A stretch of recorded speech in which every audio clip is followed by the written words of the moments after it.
Hello, and welcome to the TV Tech Leadership Summit for the spring of 2025. I'm Tom Butts, Content Director for TV Tech, a future B2B brand, and I want to thank you for joining us. To help you prepare for the TV industry's biggest gathering, the NAB show next month, we wanted to take this half day event to highlight how the newest technologies are revolutionizing how media and entertainment is produced and distributed in 2025 and beyond. During the next couple hours, TV Tech editors and reporters will talk with industry experts in tech and programming for their insights and practical advice on such subjects as live news and sports production, AI, next gen TV, streaming media, fast channels, and the impact that IP is having on remote production and cloud based workflows. We'll learn from experts about the newest technologies that are helping the media and entertainment industry build more profitable businesses and attract larger audiences. We'll open the summit with a chat with Rick Welsh, the new president of SMPTE, to discuss what's going on with that important organization, as well as the latest trends in AI and standards. And we'll close the summit with Brian Lawler. Brian is the president of Scripps Sports, and we'll be talking to him to gain his insight on where sports TV is heading. Before we get to them, though, however, I want to take this moment to thank our sponsors, AI Media, Appear, and Mediagenics. We appreciate their support. As you can tell, we have a lot to cover today, and we cannot wait to get started. But I want to go over a few housekeeping and introduction points that will help you get the most out of your time with us today. Let's start out in the chat tab on the far right hand of your screen. This is where we can say hi, hello, how are you? We get to connect with our fellow attendees and share our thoughts, ideas, stories, and whatever we're excited about. You can send emojis and get to know our wonderful community a bit better. So let's try it out now. If you haven't already, post a hi or hello. Let us know how you're doing, or give an emoji to someone who has posted already. We are here today to learn as a community, so let's get to know each other. A quick reminder that the chat tab is where you go if you need to reach out to the TV Tech team if you have any technical issues during the session, knock on wood, of course. Don't forget that the browser refresh should get rid of the usual tech gremlins. I also want to point out that we have closed captions available on the platform. Just click on the CC button to add, and you can select from a variety of languages. Now, the absolute best way to dive into the information and insight we will explore today is by asking questions. So let's take one jump over on the Q&A tab and make sure we all know where that is located. So while chat is for all the general thoughts and ideas and connections, Q&A is where you can ask questions directly to our panelists. We will always do our best to get as many questions as we can over live chat, but we have a lot of info to cover today. So if we don't get back to you today in the summit, we will send all these questions to the team after we wrap, and you'll get an answer via email. And our very last stop on our tour today is the Docs tab. We've got some exciting content to go along with the summit today, so click around in that Docs section and explore. So now that we've reviewed all of that, it's time to head to the summit. I'm excited to kick things off with Richard Welch, so let's get started. Hi, Tom. Thank you for inviting me. Can you tell us a little bit about yourself? Sure. Yeah, I've been in the industry a little over 25 years now. I started as a sound engineer at Dolby. It was kind of a little bit of an accident that I found my way into the industry. I took a kind of a chance on doing a degree at university that was broadcast focused, and ended up being employed in the industry, for which I'm eternally grateful. It wasn't something that was kind of on my radar until I got into it, and I've loved it since. In fact, I find it hard to imagine doing anything else. So after I joined Dolby, I fairly quickly moved into the picture side of things, as Dolby was ramping up its efforts in cinema, and of course then the high dynamic range program that led to Dolby Vision, and Dolby Atmos also was developed during my time there. I subsequently went to Technicolor, where I worked in quite a lot of different areas of sound and picture, primarily again on the theatrical cinema side, but also in post-production and localization. I then had a startup, which was Sundog, which is an automation system for theatrical mastering. That was then acquired by Deluxe in 2020. Yeah, 2020. Guys, I can't believe how long ago it was. So just at the end of Yes. 2020, yeah, in the middle of the pandemic, actually, which was a kind of a weird time, obviously all round, but not when I expected to exit, Yeah. my startup. But I've been with Deluxe since, still obviously doing the kind of technology innovation side of things, and I've been on the board of SIMPTE for well over 10 years. I think 12 years in total, although not continuously, and more recently on the senior side of the board, and yeah, the becoming president of SIMPTE, it's just like I can't kind of believe it somehow. It's not the sort of thing that I would have even imagined when I started my career.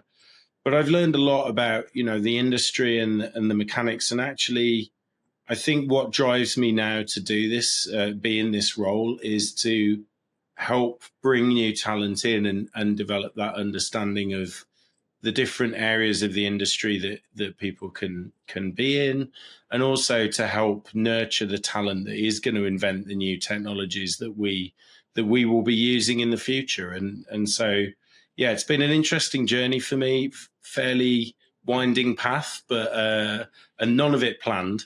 But yeah, I've loved every minute of my career so far, and I can't imagine doing anything else, as I say.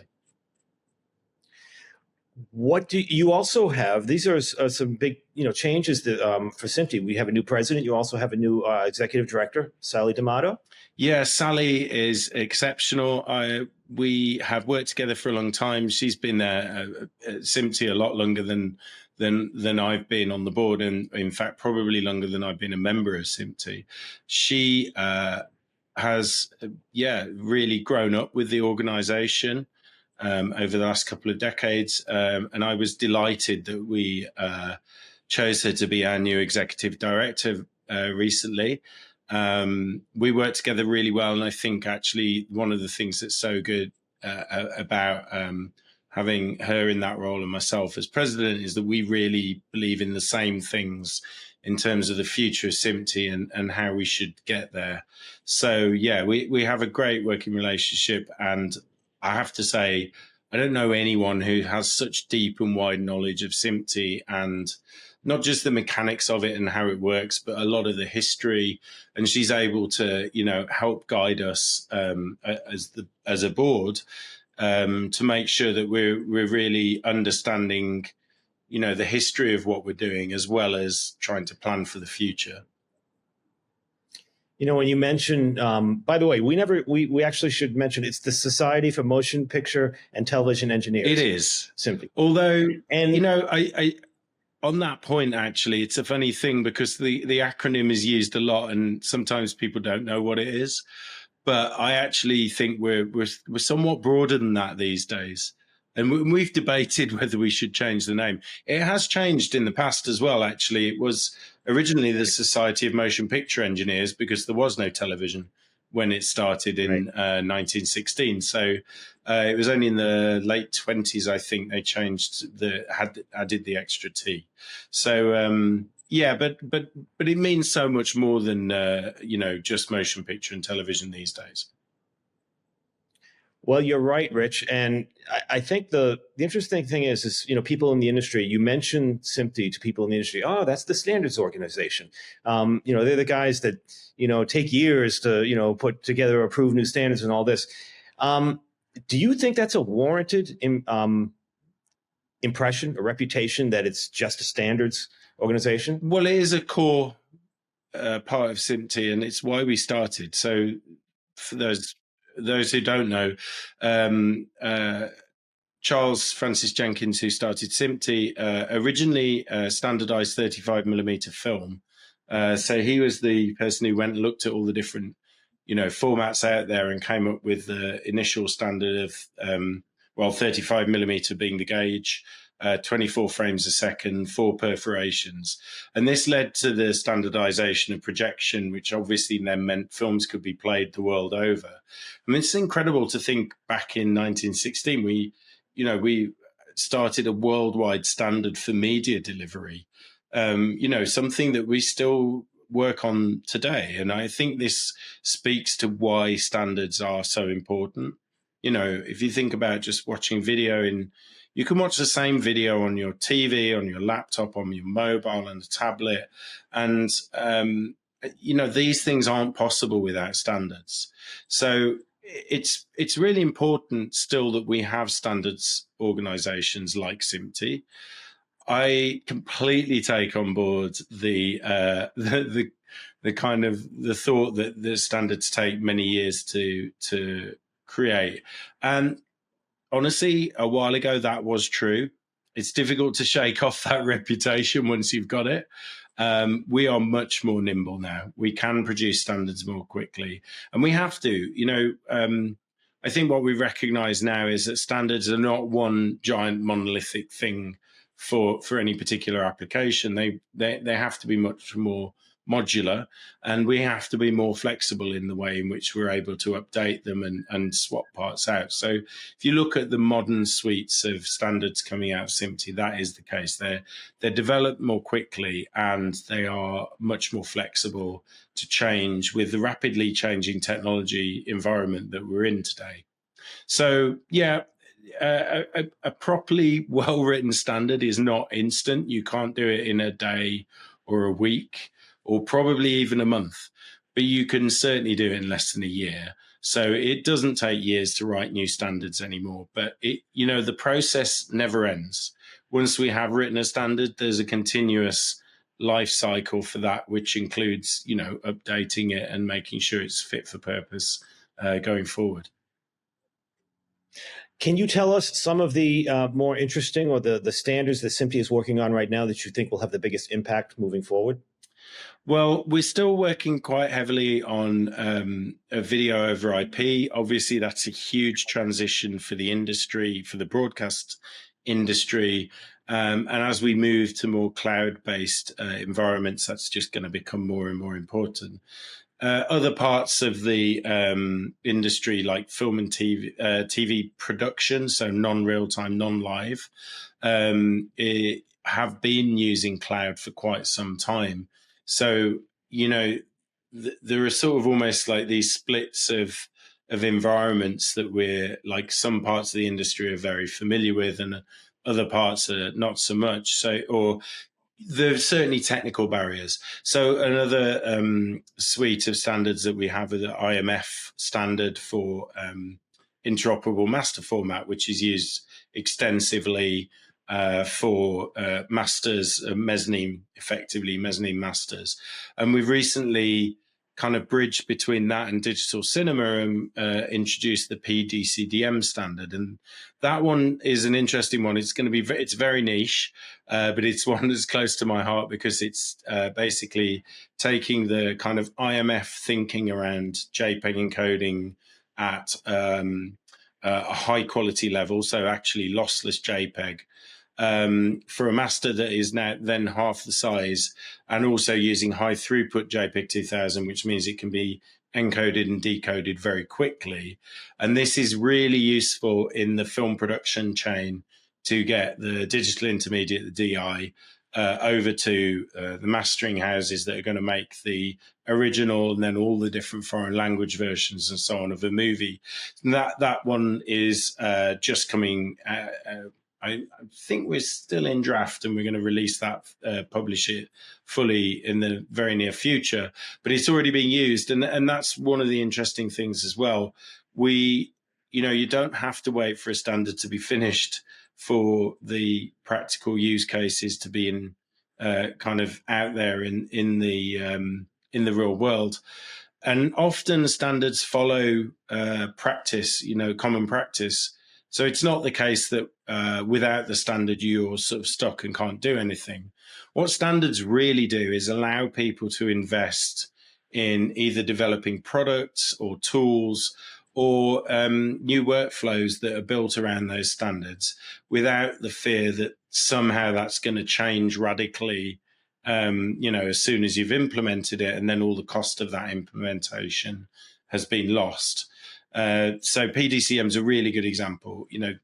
The post-production chain is especially end of a movie is, typically very close in terms of timing. They're, stretched to get the movie out to cinemas. The budgets are tight at the end of that process as well. So the last thing you want to do is spend a lot of money implementing something to make your process more efficient, only for that to be replaced 6 months, 12 months later. So I think, again, this is a really important point, that standards have a place because they allow the commercial deployment of tools that help us as an industry operate better, be more efficient, and actually push technology forward as well and allow us to do new things that we couldn't do before. I will say that although PD-CDM was not developed at the time, on Avatar 2, Way of Water, we used a precursor to that workflow. And without that workflow, it would have been almost impossible to get that movie on screen, given the 1,200 some versions that we delivered to cinema because of the high frame rate and the different light levels and so on. And again, this is like the technology enabling a kind of mundane technology under the hood in terms of the compression used in delivering the DI, enabling a movie to be delivered in new formats and giving the audience a new experience that they wouldn't have otherwise been able to have. And so it gives filmmakers more flexibility to be creative and try new things. So it's kind of a weird thing to think about. And sometimes I think people can think these things rather boring. But the point is that those underlying technologies and standards actually enable more creativity at the end of the day and better experiences for the audience. And I think that's really at the core of what we're trying to do at SMPTE. All right. Well, let's pivot to a subject that is near and dear to your heart that you spoke about at the HPA Tech Retreat in regards to AI. Yeah. You referred to AI as a ticking time bomb. Can you elaborate for us on this? Yeah, sure. Well, that's only half of what I said. So hopefully we'll cover the other half as well. But yeah, the headline was, it's a ticking time bomb or a gold mine.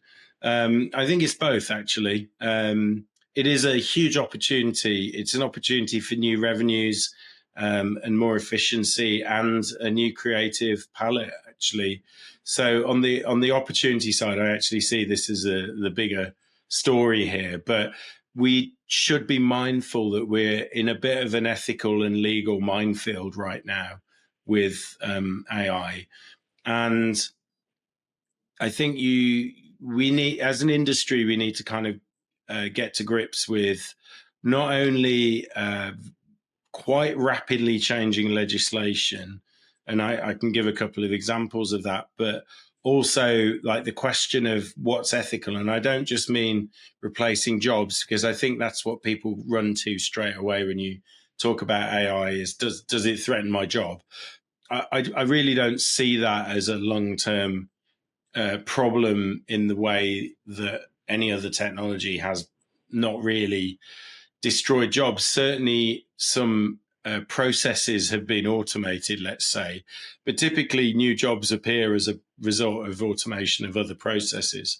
And so, we don't lament, the kind of like not having to have these like old and boring jobs that we used to have in favor of like the amazing advanced technology we now have and the expanded creative palette that gives us. So I think AI, in terms of like the ethical side, what I'm thinking about a lot in the industry is really trying to come to kind of an agreement on is how we make sure that when we train AI, we do so responsibly in terms of the content going in.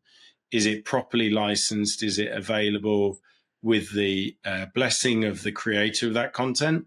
Or, is it rights managed so that we can compensate people for the use of their creative works in training AIs?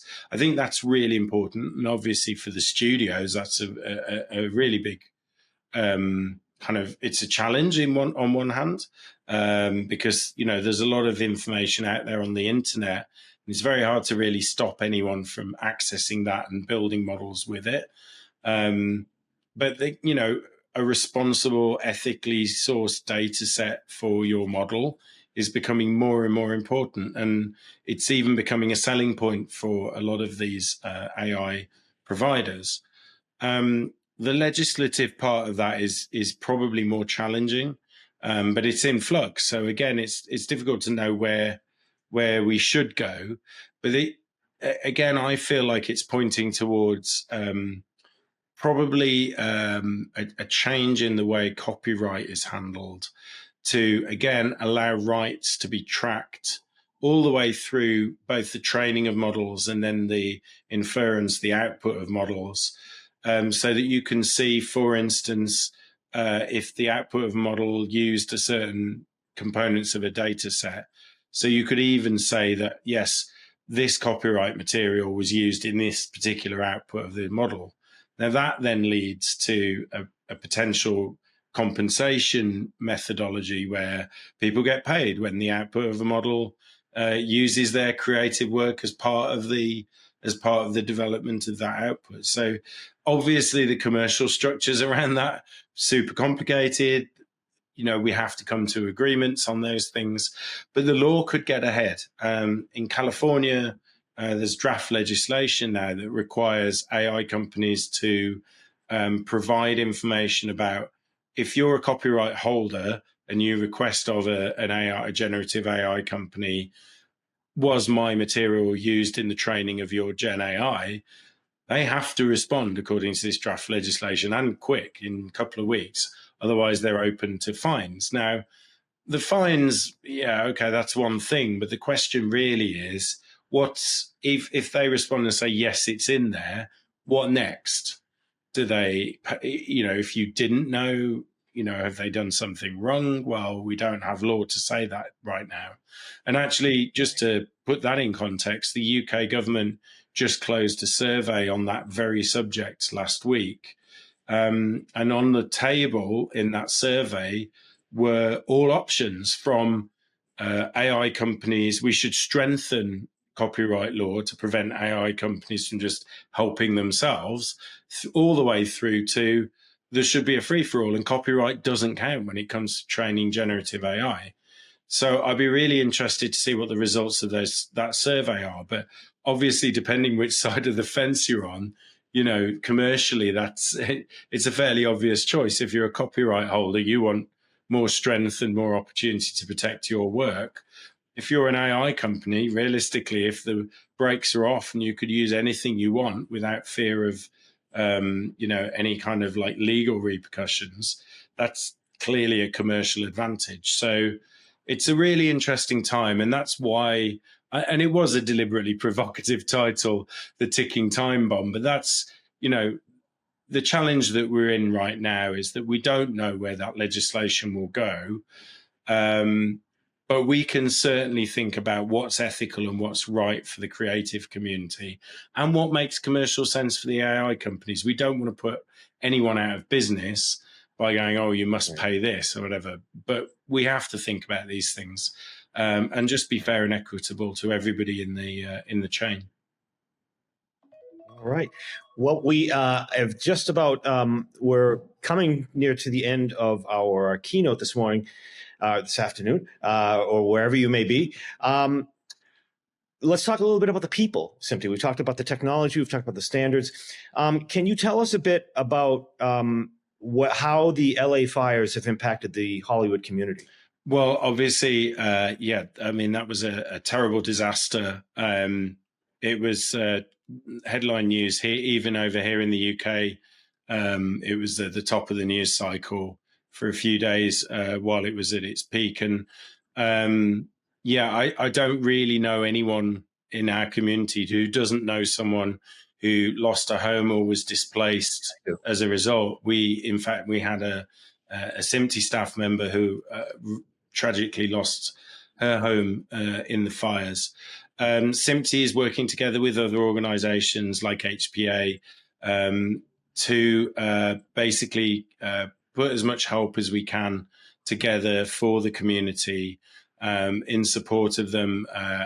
Again, people who've been displaced and lost their homes. So, yeah, we're working together. We felt that it was better, rather than trying to do something on our own, that we pool resources with other organisations like ours. So we are working together. We have a group within SMPTE that's working with all those other organisations in the film and television space to support people who were affected by the fires. But yeah, tragic events, and definitely our hearts went out to everybody affected. But yeah, it was not great, and not coming after a wonderful time in many other respects. In terms of the economic situation and the industry in general. So I think we're really happy to be able to support people through that. But it would be obviously rather wish that we wouldn't have to, because it never happened. But that's nature for you. Yep. One last question, Rich. This big show coming up next month, the NAB show. Can you tell us a little bit of what you think, what SMPTE will be doing there, and what you think the conversations will? Well, it won't surprise anyone to know that AI is going to be pretty high on that list. We have the Future of Cinema conference that SMPTE organise at NAB. Really looking forward to that. We will be covering AI in film production, but we'll also be looking at other topics around cinema, as we do every year. NAB in general is a really big show for us. As you can imagine, it's a good opportunity for us to meet our members and reach out to our constituents, and hopefully also encourage people to join SMPTE and get involved.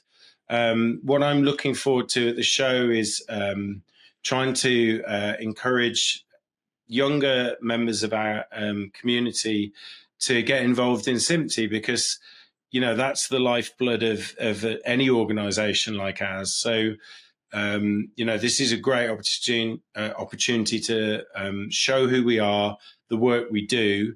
We'll do that not just through the conference, but we also have a booth at NAB, and again, we'll be there to meet people and talk to them about SMPTE. And just going around the show floor and seeing all the places in which SMPTE's standards are being used. 2110, I've got to say, you'll see it everywhere. And in fact, one of the things that we've got a session on at the conference is, again, in fact, for the third year running, we'll have the team from the Las Vegas Sphere there talking about how they do the production for that environment, and then how they go through post-production for such an amazing, unique venue. And a venue backed out by SMPTE 2110. The video walls on the inside and outside of the Sphere run on that infrastructure. So it's a great example where SMPTE reaches in to lots of areas of technology. So I'm excited to be at the show and see what's generally going on in the industry, but also, of course, to attend our conference track and learn more about the latest and greatest in cinema. Well, that's great. And we wish you all the best for SMPTE at NAB. And at the start of your tenure, we wish you the best for your tenure as president of SMPTE. It's great to get to meet you. And it's really, it was great to have you here sharing your insight about what the big issues are, what are the issues impacting the industry, and where we're moving forward on standards and the technology driving motion pictures and television. So thank you again. We've been speaking with Rich Welsh. He's the new president of SMPTE for TV Tech, for the TV Tech Tech Leadership Summit. I'm Tom Butts. Thank you for joining us. Thank you, Tom. Well, with that, I think we're ready to get into our first panel. I'm pleased to introduce my esteemed colleague, George Winslow, the senior content producer for TV Tech, who will lead our first panel on new tech for news and sports. Take it away, George. Hello, everyone. My name is George Winslow, senior content producer at TV Tech, and I'd very much like to welcome you to our first panel of the TV Tech Summit. And that panel is on a very important topic for a lot of you, news and sports. So this panel is all about new technologies for the next generation of news and sports. This is obviously a huge topic for broadcasters, news and sports have been really a mainstay in terms of keeping up ratings. And they're also, for a lot of stations, really a mainstay in terms of their finances.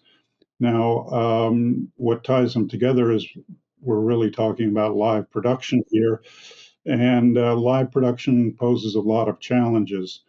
News and sports are also extremely competitive environment that requires broadcasters to really carefully look at the kind of technologies and new technologies that they're implementing to create, more compelling presentations to attract viewers, and at the same time come up with ways to streamline things to reduce really the costly process of live events.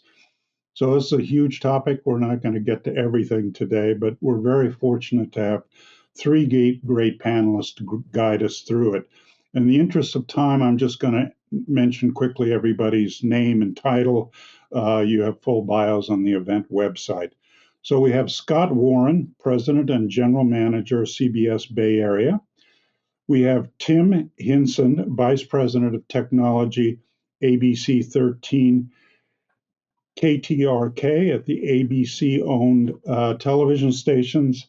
And we have Jason Wormser, Senior Vice President of CW Sports.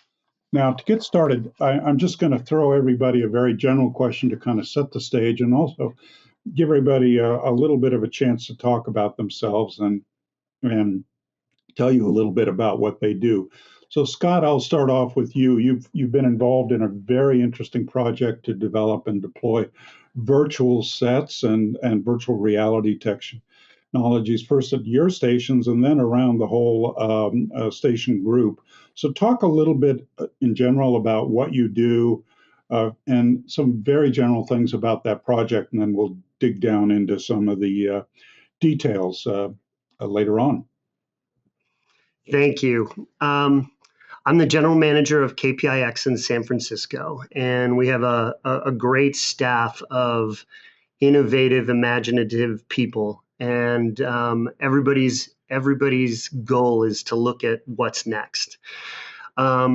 We are storytellers first and foremost at CBS. That's what we do. We serve our communities, factual, unbiased news, but that's the price of entry. That's what we all do. What we're trying to do here is figure out how we can be more compelling, provide more context. So we started experimenting with all sorts of technologies that immerse viewers in stories, things like 360 storytelling and AR, VR. We started with weather, we moved it to news, we added in sports, and we learned very quickly that if we could think it, we could do it. The sky's the limit of what we can do. So it's proved to be a really exciting time. We quickly moved and found how effective these technologies are. And we moved from hard sets to 100% virtual production within the matter of a year. We no longer have any hard sets. We just have big green screens. It proved to be so successful in San Francisco that we're rolling it out to the other 14 owned and operated stations. And as we do that, we're learning a ton and growing as we do. Well, that's great. I'll look forward to digging into some of those highlights and details a little further on. Let me turn to you, Tim. Tell everybody a little bit about what you do and some of the key technologies you've been focusing on there at the ABC owned stations and your stations to kind of improve operations and deploy technologies that tell better stories. Thanks, George. I'm really happy to be here with you and Jason and Scott today. Yeah, so KTRK here in Houston, it's one of the 8 ABC owned and operated television stations along with our parent company, Disney. I get to really lead a great team of technologists who help keep us on air, build out new systems, maintain our facility. We have a lot of fun. And at the division level, I oversee the master control operations team who oversees and operates OTV's 17 fast channels. And then finally, the last thing I do is I help our head of OTV technology, Brandon Carlton, we do a lot of planning and execution of projects across the group too. So I guess a couple things. Over the past few years, we've been really focusing on technology and operations centralization and standardization. So centralization, not necessarily referring to just a peep or a hub, for example, even though we do some of that, but really what we're talking about is centralization of technology. It's been really effective for reducing cost and also workflow optimization. And then also we're hyper focused on making sure our common systems and workflows are standardized across the group, especially from a technology perspective, because that really, really promotes the sharing of data, content, and personnel. So yeah, these things are in the background, but they really have a big positive impact on our content. Yeah, well, thank you. A lot to dig in there. And we've got a couple of main themes already for this panel, using some of these newer technologies to improve studio and the way it looks, centralization and standardization to really create more efficient operations. Jason, I want to turn to you. Same kind of question. Tell everybody a little bit about what you do and what CW has been doing into sports. You've been making a big push, a relatively new player, but involved in a lot of interesting things. So give us a few highlights of that. Sure. First, great to meet with all you guys, and hello to everybody out there watching. CW has been in sports business since February of 2023, so we are newbies at it. Our system's a little bit different than everybody else's because we are using third parties. We have very low overhead in terms of personnel. We use third parties, Raycom, Live Golf, the Grand Slam track, NASCAR. They are producing the events for us. And my position is head of production, really dig in with content and editorial with our vendors, also handle talent and connect with our operations team, which is very, very important because there's a lot of things going on and I'm learning every day on the operations side how challenging it is and how rewarding it is when we get it right, along with sales and our communications team. So I think that's the big difference from us and everybody else is we have a third party that is producing our stuff, and it is a much different way of doing things. And it's kind of it's kind of the next step. I think we've seen this in a change with Remy Productions, with COVID, how it changed and it just accelerated so many things in our business.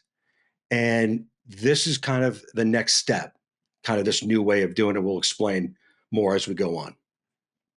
Thank you, Jason. Yeah, that's an excellent point. We're just on the 5-year anniversary. It's kind of hard to believe since the start of COVID, and you're absolutely right. It really has transformed our business in ways that nobody really expected.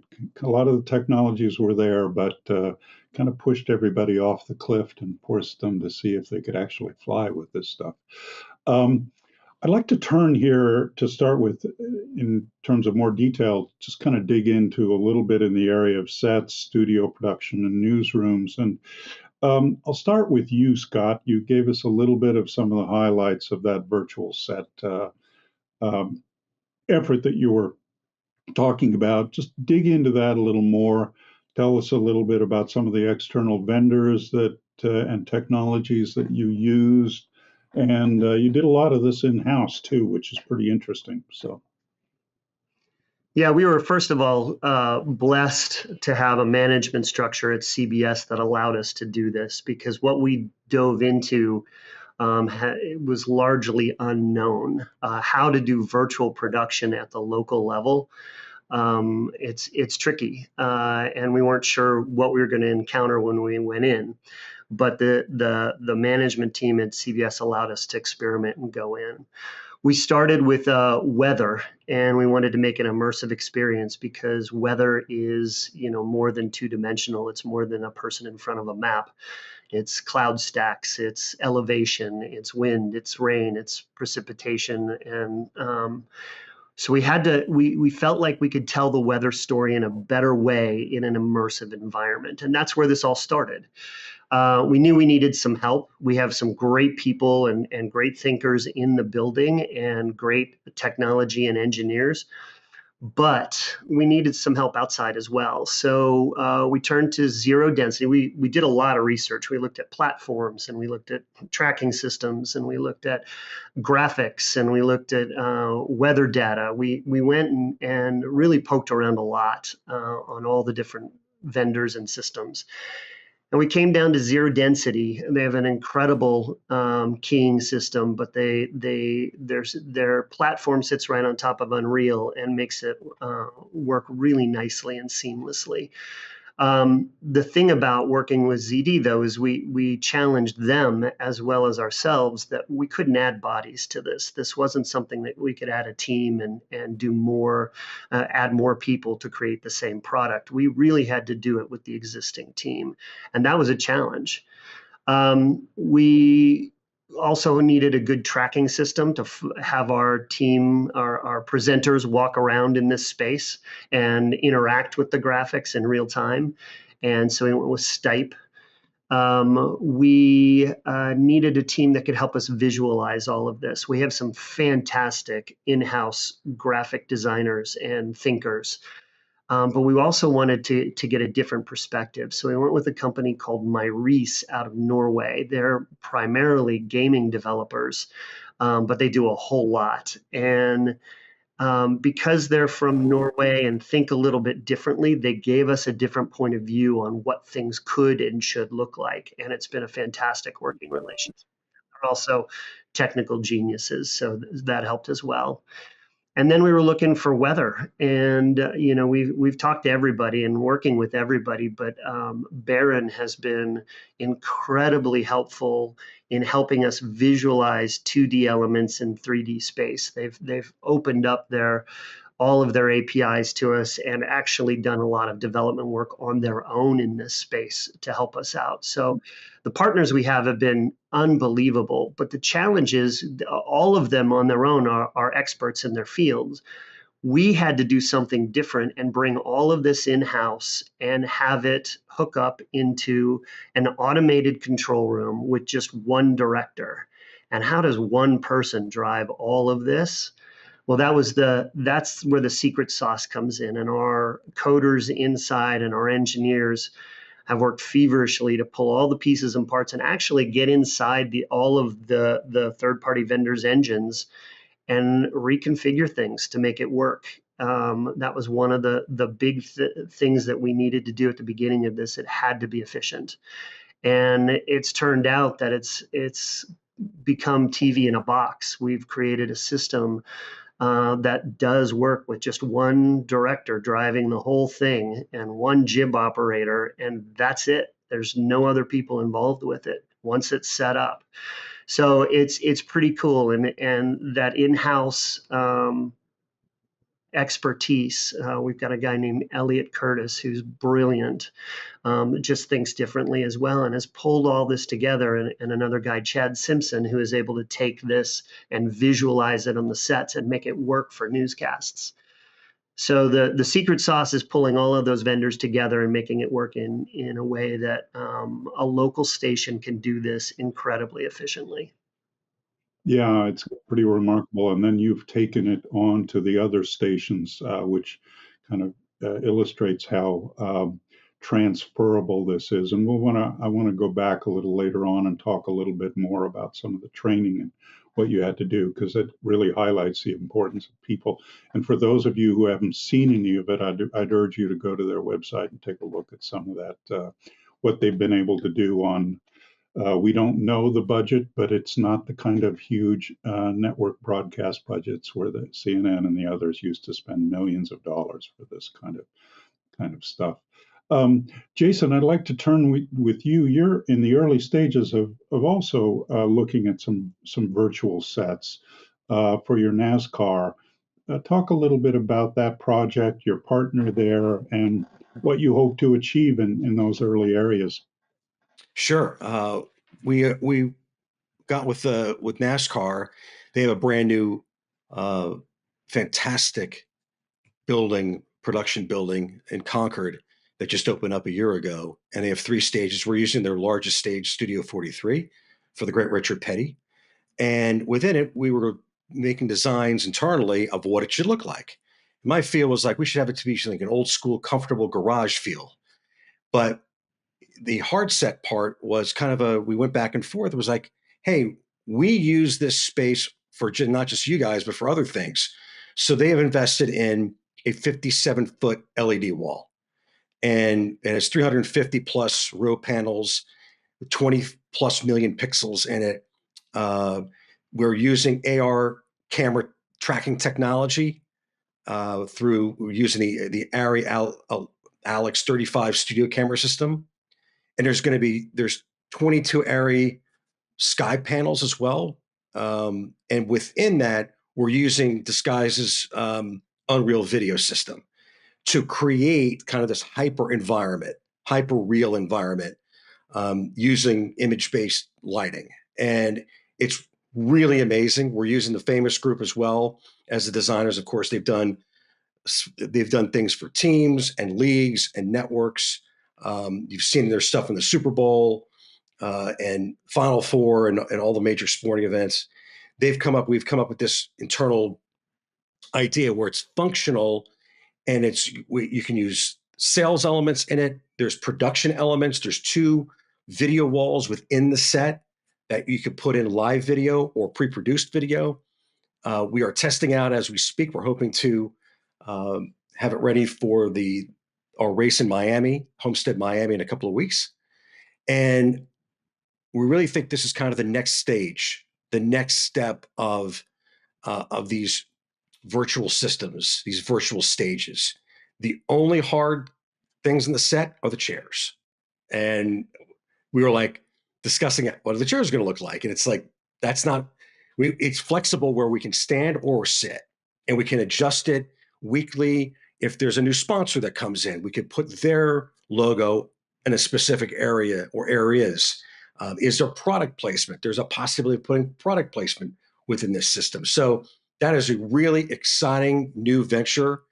It's going to blow some people's minds, I think, when they see it, because it's going to be really neat.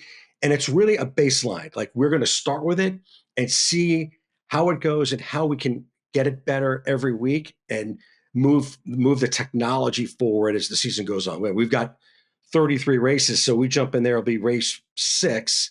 So what we're going to do at race 6 to race 32 or 33 is going to be way different, but it's very, very exciting. Yeah, well, it's remarkable that we're able to do some of this stuff now with live races and sports and breaking news. And that's where I want to turn to now, is a little bit in the area of breaking news.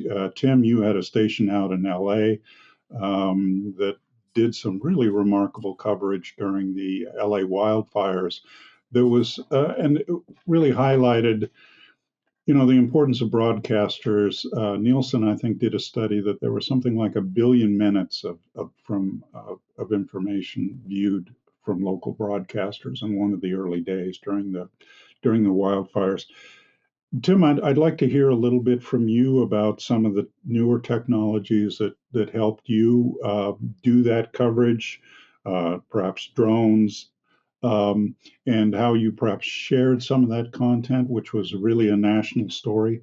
Up here in Oregon, I was watching it, and I'm sure there were many others around the country. So talk a little bit about how you've approached some of that. Yeah, that's a great question. And, some new and some old, but first I have to really pay Ron respects and tip my hat to the team out in LA, the KBC news team, and also the ABC news team that was out there as well. I mean, they did just a phenomenal job covering those fires in a really dynamic situation, a dangerous situation, and they showed their true professionalism. And matter of fact, a lot of our other OTV stations sent reporters, photographers, and other support staff to LA to help out with the coverage. And, with reporters going into LA from all over the country, because of our standardization efforts that I mentioned earlier, people were able to jump right in and begin working, whether it's in Delette or Overdrive or the other newsroom systems that we have, or even out in the field with their Desiro units. We were able to easily provide live shots to any station around the country from any bonded cell pack in the unit with just the touch of a button. So getting them up and running to where they didn't have to learn the station systems first and then get an assignment. They were just able to go straight out in the field and start contributing right away. Now, when it comes to drones, here in Houston, for example, drones have become a standard piece of technology for our photographers and drone pilots. We also have a dedicated helicopter, but we found that having a fleet of drones actually acts as a complement to the helicopter. It's not a competitor, and it's definitely not a replacement by any means. There's quite a bit of FAA requirements, though. So if you're going to get into drone fleets and these things, you're going to have to maintain, your drone pilot's license. And then there's all of these certifications in order to fly in high wind or over crowds, over water, in the rain. But really, the investment has paid off because the unique views that drones can really get, they really elevate the quality of the news story. Yeah, it is remarkable when I watch some of that footage and how that's improved over the years. Some of the early efforts in that area seem to me like, well, we have a technology. Let's show people that we use it, rather than taking the technology, which is what I noticed in your coverage and others, and really using it to just take the coverage to a whole nother level. Scott, with your virtual sets, you're also handling some breaking news. Obviously, weather is always breaking news. Talk a little bit about that.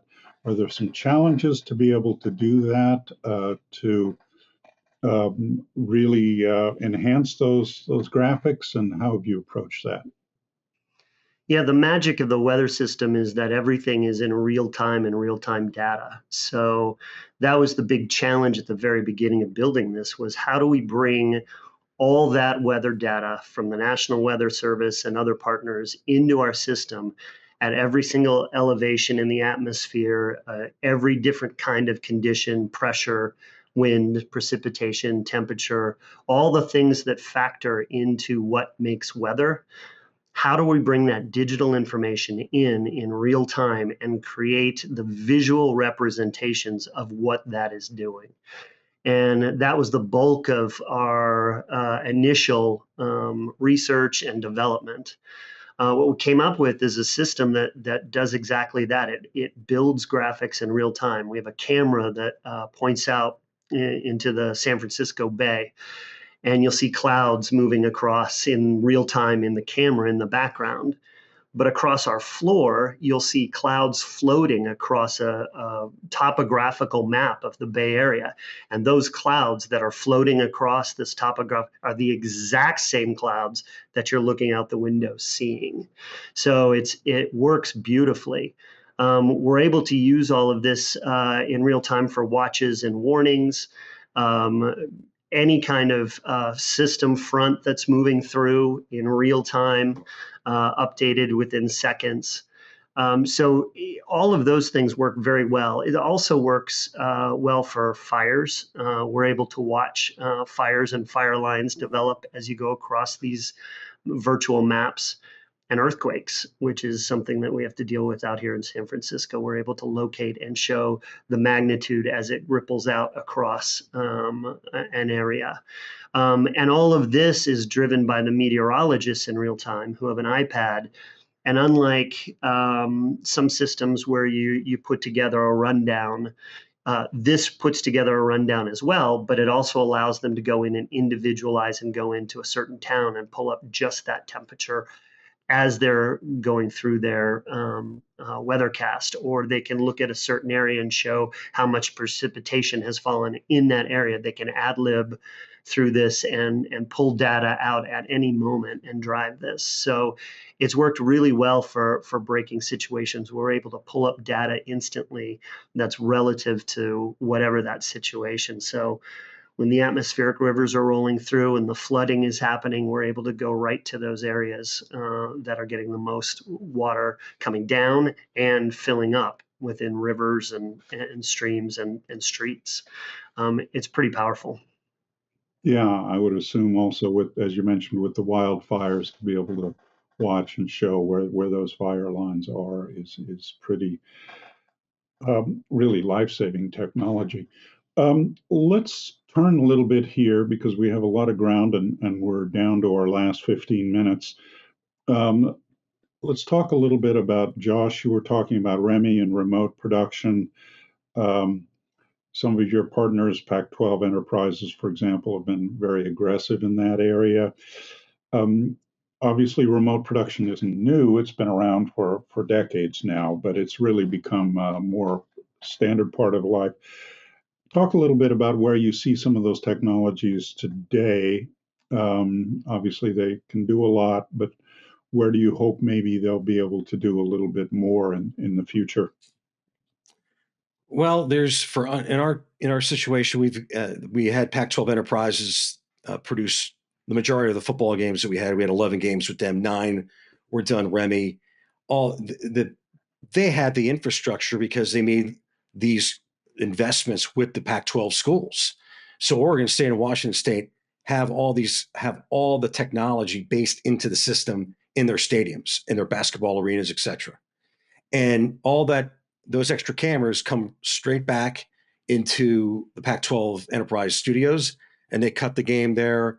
All the microphones, all the audio, all the cameras, all the permanent cameras come in there as well, and it's just a more efficient operating system to produce games and add technology and add a drone. We had a drone in many games, and because there are already cameras that were there, we could save a whole bunch of money and put the money towards, okay, this is a special game. We want aerial coverage.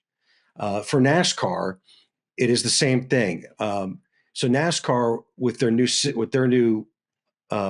brand new production facility, they use NEP and all the cameras and everything from the track goes through their system, through their Dallas-based factory, we'll call it, and all the cameras go through there, and then they come up into Concord. We cut all the cameras there. We do all the graphics. We do the entire show from Concord. The other networks who do Sunday's NASCAR, they produce it on site with the trucks. We share the services. So NASCAR has a contract with all the holders, and whoever's we'll call it the world feed holder. They at the end of the day provide all those services for us.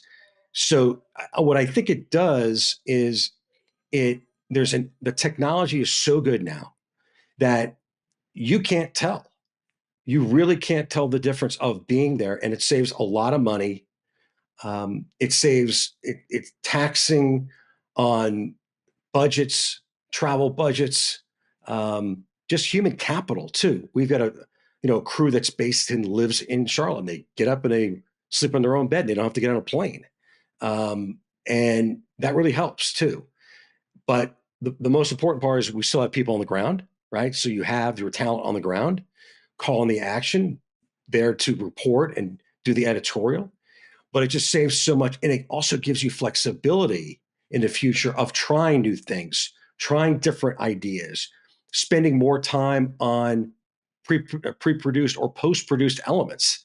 It gives you a little bit more flexibility at a lower cost. And all the networks are doing it. ESPN's been doing it with the tonnage of basketball. Fox has been doing it with all their games now that they have. All the networks do it. Univision has been doing it with soccer for years. In fact, George, you mentioned I was in the soccer business at Fox. I mean, this goes back to 2011. It goes further back. It goes into the early 2000s, where basically they were bringing games in from across the world, and they were voicing and doing all the graphics in their studios in Los Angeles and calling the game off the monitor because they don't have the money to go around the world. So it's only going to get better. The technology is unbelievable, and it really will enable networks to put the money into rights and yet still have high quality, innovative production and content for the viewers. Yeah, yeah. Well, that's well put.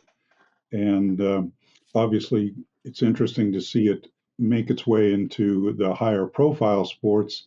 A big driver for the Pac-12 early on was, of course, finding a way and using the fiber that the universities had to cover all of their so-called minor sports, which aren't so minor but don't get the kind of audiences. And I won't even start in on as an Oregonian on the demise of the Pac-12, but I was very happy to see you carrying, so I could actually watch Oregon State once in a while. Let's talk a little bit more about remote production and Remy. Tim, tell us a little bit about how those technologies have trickled into stations. I shouldn't say trickled; they've really come full force into stations, and how it's helped you with ENG and being able to do a better coverage. Yeah, sure. Well, first, I'll agree with Jason that, full Remy productions, those are all the rage today. There's a lot of cost savings and benefits if you're going to be able to use that approach. It might be a little bit different at the local television station, level, when we're not talking about doing regular sporting events from,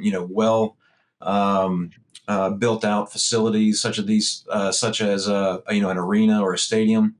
At the local level, if we're doing, let's say, for example, the Chinese New Year parade in San Francisco, or the Houston Marathon, Galveston Mardi Gras parade, a couple times we've had a World Series championship parade here in Houston, go Astros, and some others. These are some very dynamic events, and so what we've found is that that method of full Remy, while it may be good in some situations, there's a lot of value still to rolling out a traditional production truck, and which we have one of our own, and going that route with our own internal team and producing that live dynamic event there on the spot. Now, transmission is still important. If you can get fiber to that location, by all means, get fiber. We've also used a lot of NDI over public internet and public network. That works well. However, we also have a limited KUIP transmission capability and microwave in the event that we need to use that based on the location or for DR purposes.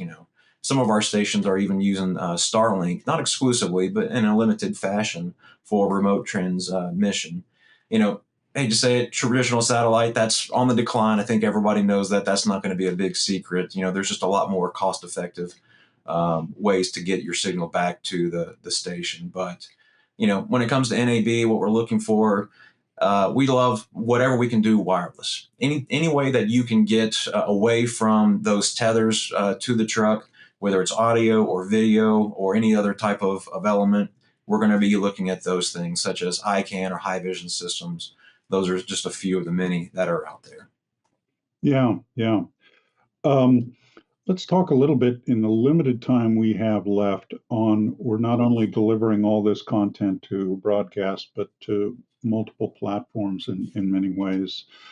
Scott, with your virtual sets, you moved those over to the streaming service. Talk a little bit about that and how perhaps this technology helps you deliver some of the more content to multiple platforms.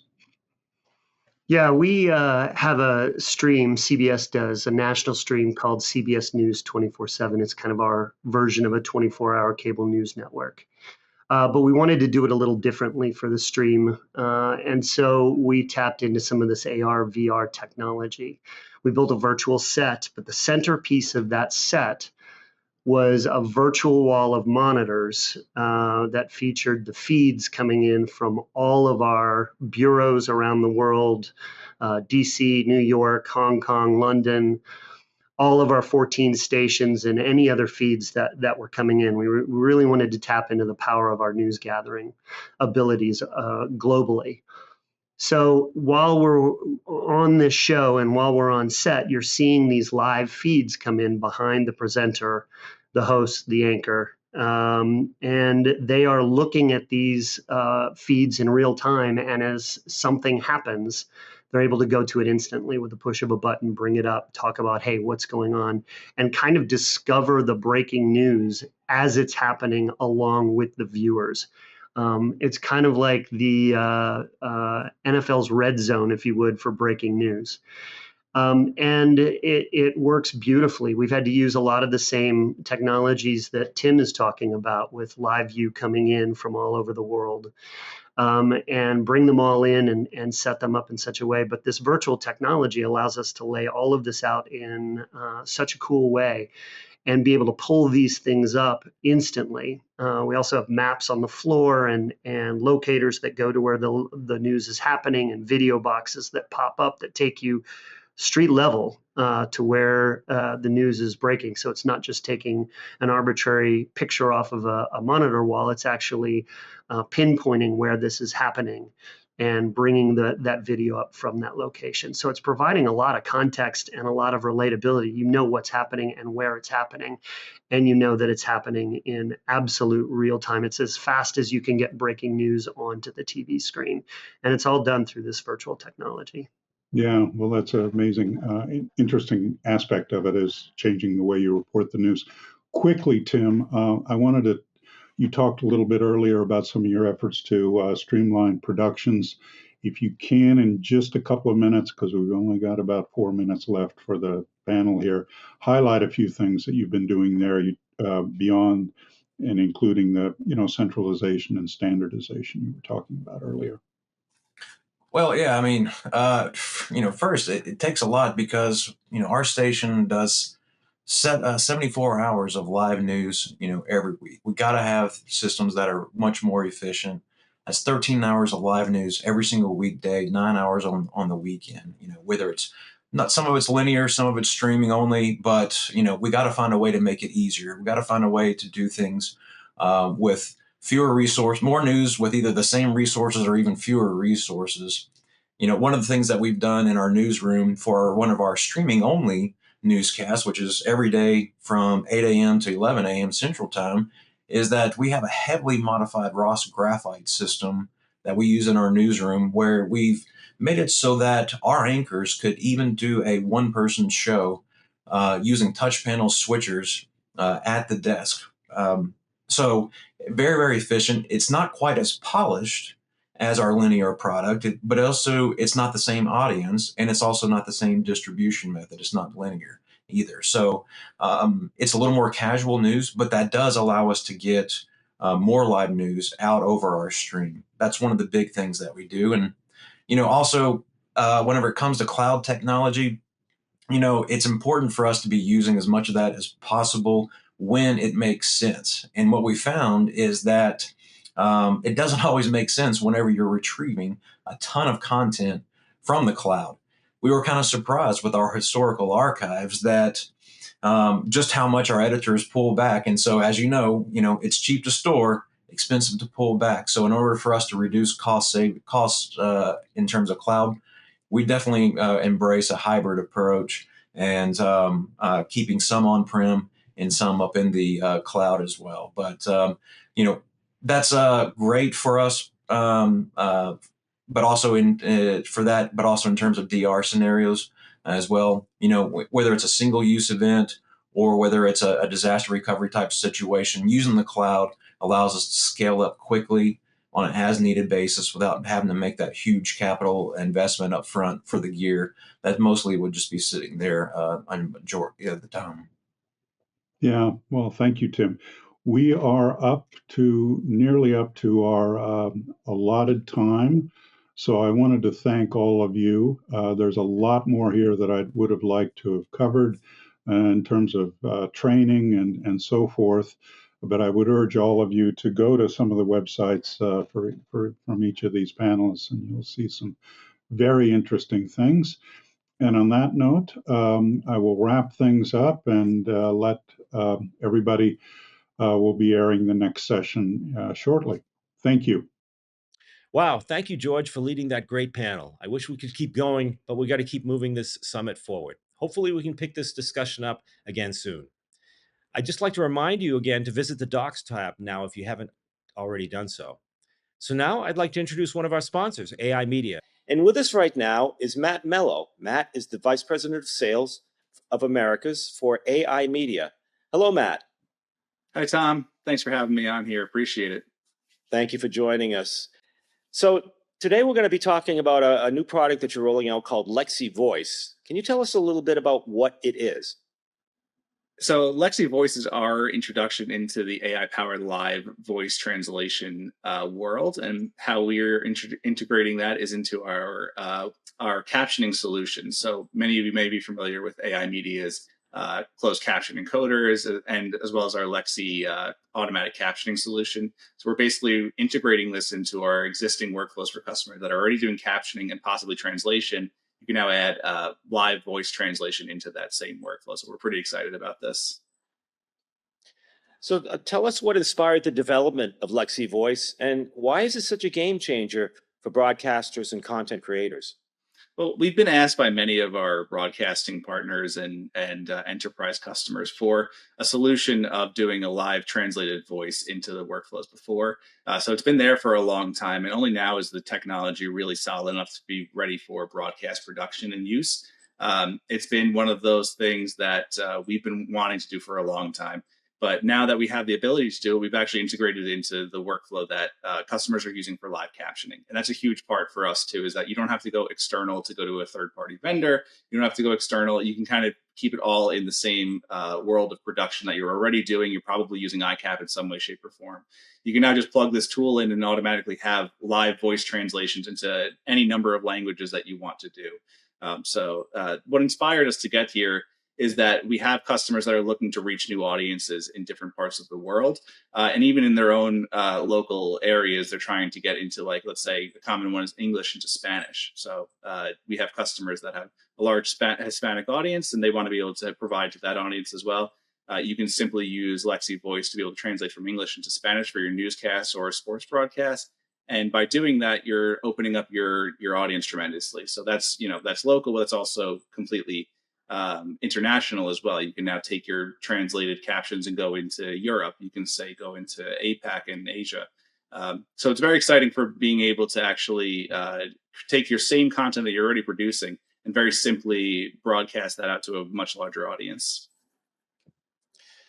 So can you expand a little bit about Lexi Voice and how it helps broadcasters and content creators expand their audience and increase their global reach?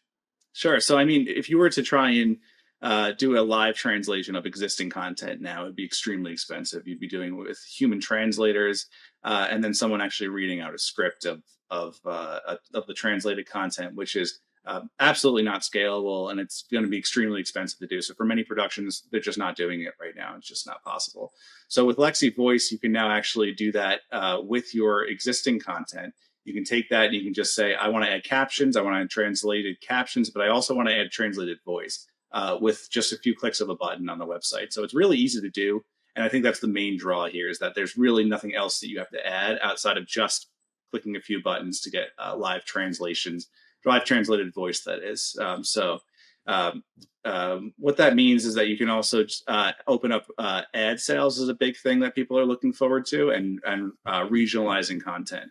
So you can actually now say, if I am a sports broadcaster and I have my sports playing, and let's use MLB for an example, big audience in Japan. You can take your English broadcasted games, have them translated, have the announcers translated into Japanese, and then broadcast that in Japan with very low effort. And you can absolutely monetize on that and increase your ad sales and reach just by doing a couple of things. So yeah, we're excited about how the potential of just being able to expand without much effort at all.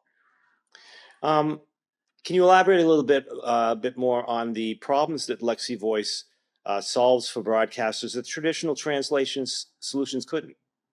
Well, like I was saying, human interpretation is one of the bigger things too, right? Like, if you have human interpreters that have been around for a while and they allow you to be able to do similar things, but at a much lower scale, how many people are there that are actually able to do this on a large scale? If you're NBA and you're looking to do this across your 30 teams multiple times per night, it's just not very possible. It's not scalable. So we can solve that by just doing this completely with AI now. That's the entire idea, is that AI is solving a major problem of of being able to do this at scale and at cost too, right? Like doing this with humans is going to be extremely expensive. It's going to be many hundreds of dollars per hour, whereas Lexi Voice is going to be a fraction of that. And again, part of it is integration into the workflow. So instead of having to get your audio out to an interpreter and having to bring it back in with the audio track, and doing this all live is very, very, very costly and very workflow intensive. Whereas what we're doing is taking that and packaging into existing closed captioning workflow. So if you were using our solutions for closed captioning already, which many in the US are doing, you can just simply add this on as a service. So it's simplifying the workflow and also allowing for scale at the same time. What are some of the key benefits that broadcasters can expect when they're using Lexi Voice, both from an operational and an audience perspective? Well, so from some of the benefits that you'll immediately notice that you can get increased viewership, right? So if you're someone like, well, I'll use actually Telemundo as a good example. If you're Telemundo and you're broadcasting in Spanish and you have things that you'd like to actually have the broadcast available to viewers in English, you can simply do that now by adding a secondary audio track with Lexi Voice. That's immediately going to increase your viewership. You can have people that only want to be able to watch in English or Spanish or French or Dutch or Portuguese or any number of languages. You can have that immediately available to them now. So that's a major benefit that's going to be immediately apparent for your viewers. You can now say, we offer this programming in English, Spanish, French, number of languages, which was not possible before. So that's probably one of the most major benefits.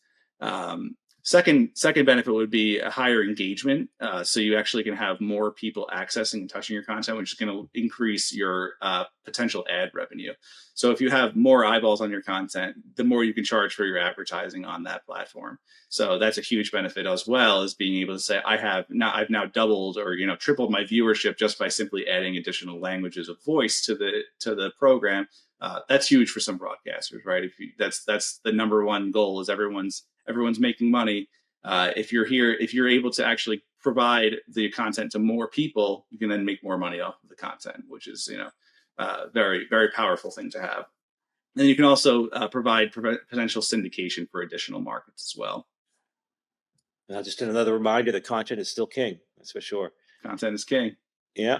So moving on, tell us about how Lexi Voice can help broadcasters monetize their content by opening up new markets. Well, like I was saying, the larger audience that you can reach, the higher ad revenue potential that you have, right? So again, I'll use sports as probably one of the number one examples that we're seeing from our side. Is sports broadcasters want to be able to take their games that are broadcast in English and provide that to viewers all around the world. We have increasing numbers of viewership globally as part of the OTT expansions that are going on. You can now distribute the content globally, but that doesn't mean that you actually have the ability to broadcast it in a language that's native to the viewer. So this is the kind of the connection for those things too. It allows you to actually reach those audiences in a way that's accessible to them, which is really important. You're not going to get nearly as many viewers in Japan if you're not broadcasting it in Japanese. So for anyone that's doing this currently in English and wants to be able to expand, this is a very key and easy way to do that. And then of course, sponsorship opportunities, again, ad revenue, things that tie into how much can I monetize the content that I'm already producing? How much more money can I make off of the fact that I'm already broadcasting this?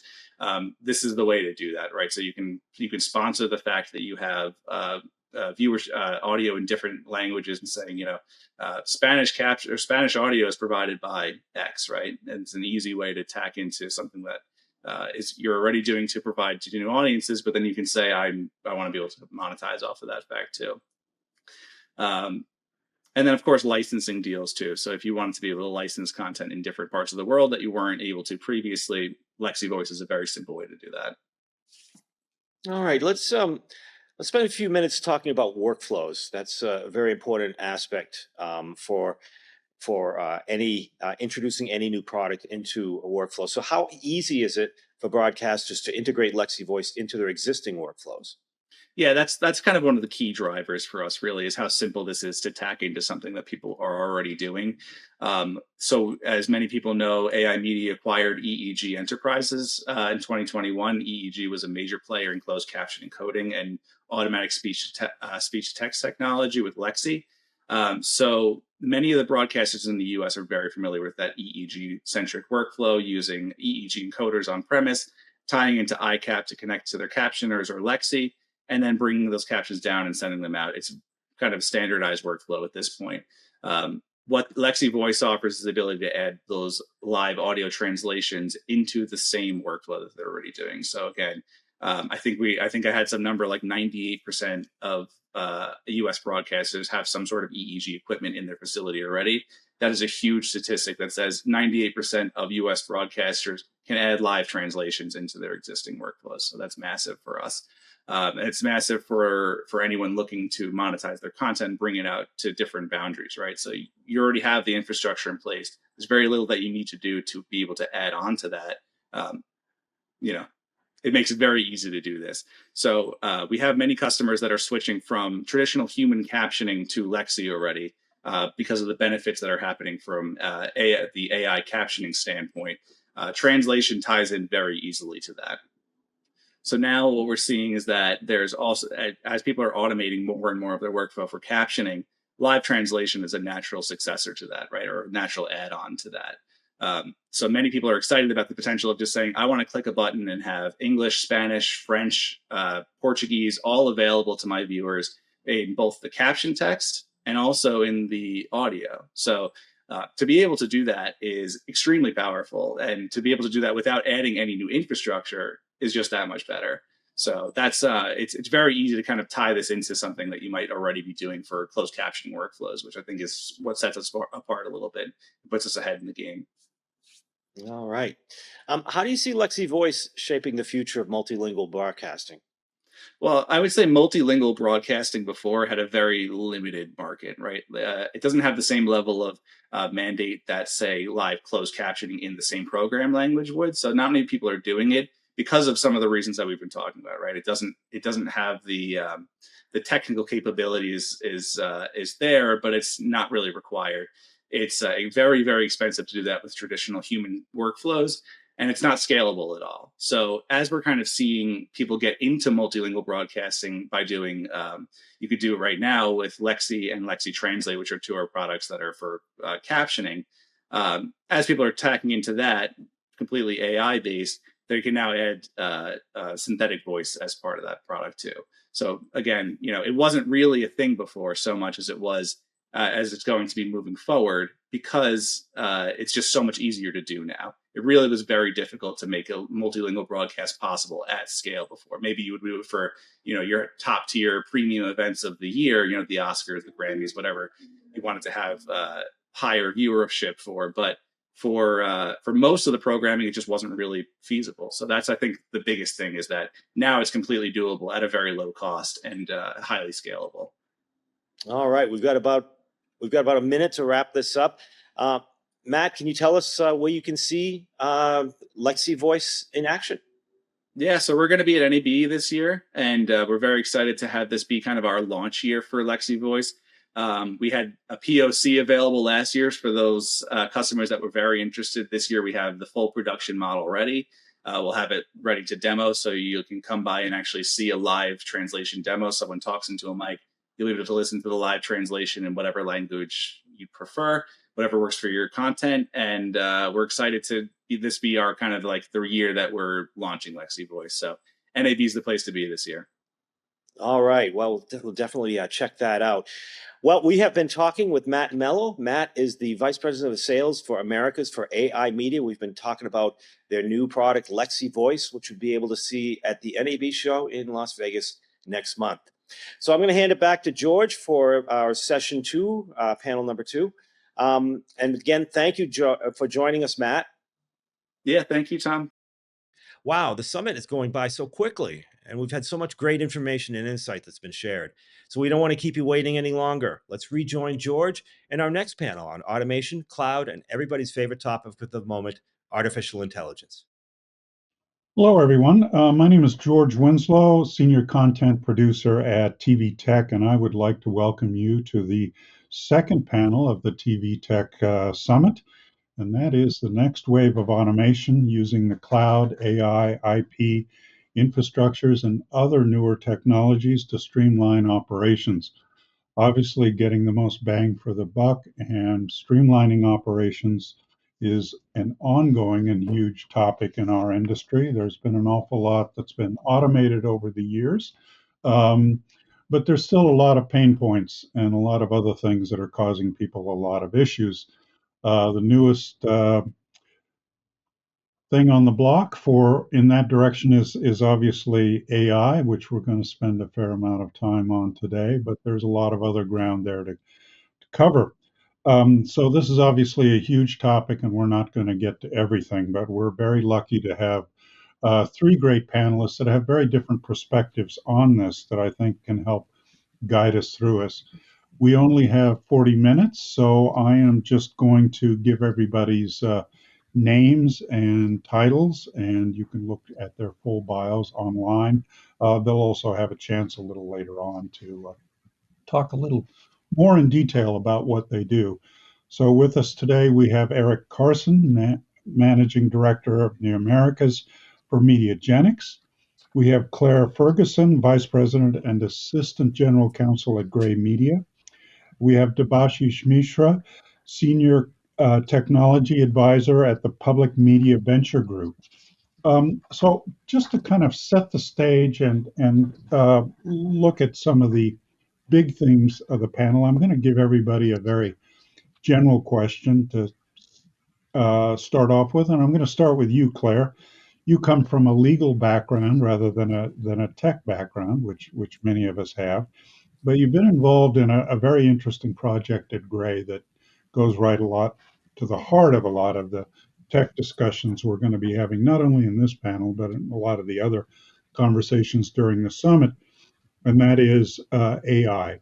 So tell us a little bit about what you do at Gray, the project you've been working on there regarding AI, and why that's so important for Gray. Just Sure. a few minutes. Sure. Thank you for having me. I do come from the legal side. Don't hold it against me. I do have a lot of day-to-day work with our wonderful technology folks. 2 years ago now, maybe longer ago, Gray Media developed an AI policy team, which I helped sort of herd. And it's been a wonderful evolution.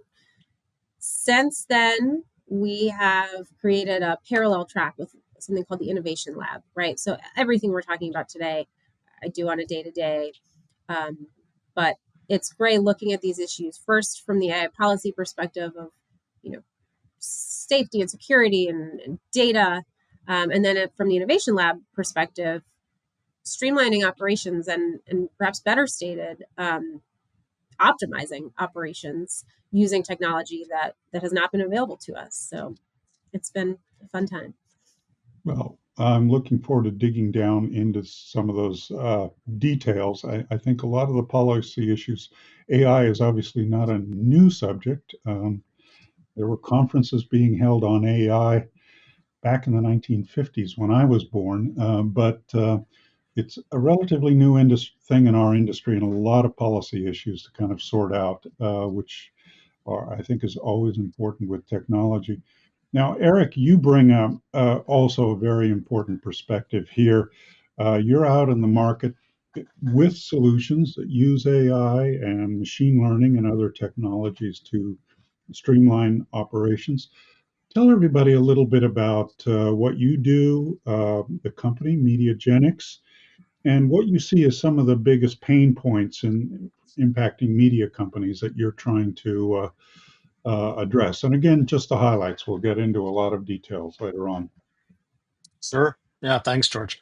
Mediagenics is really building tools utilizing AI, machine learning, and even just business rule automation to help address a number of these pain points that media enterprises are faced with, especially like how do I distribute more content across more channels, whether that's fast or VOD or even linear over the air, without increasing my headcount. Here we're using a lot of business rule automation, but also AI for content discovery to suggest and feed those channels.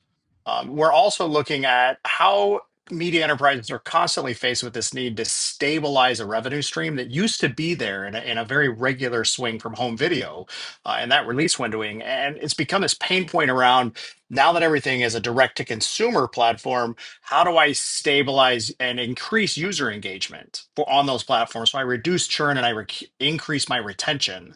And this really gets down to an AI model that we've built around recommendations.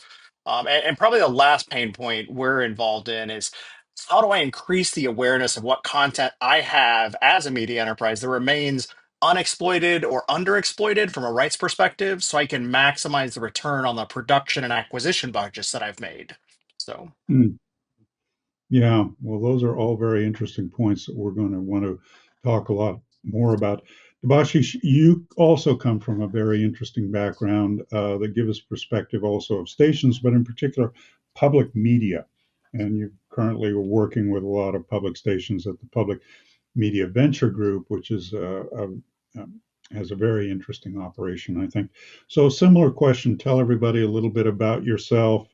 Um, sorry, the Public Media Venture Group, and how you see some of the pain points that are impacting public media that kind of need to be addressed in terms of streamlining operations. Sure. Thanks very much for having me. Debashish Mishra, as you mentioned, and I've been in technology strategist and working as transformation leader for probably 20 years or so. The last 10 in media, and probably the last 5 or so in public media.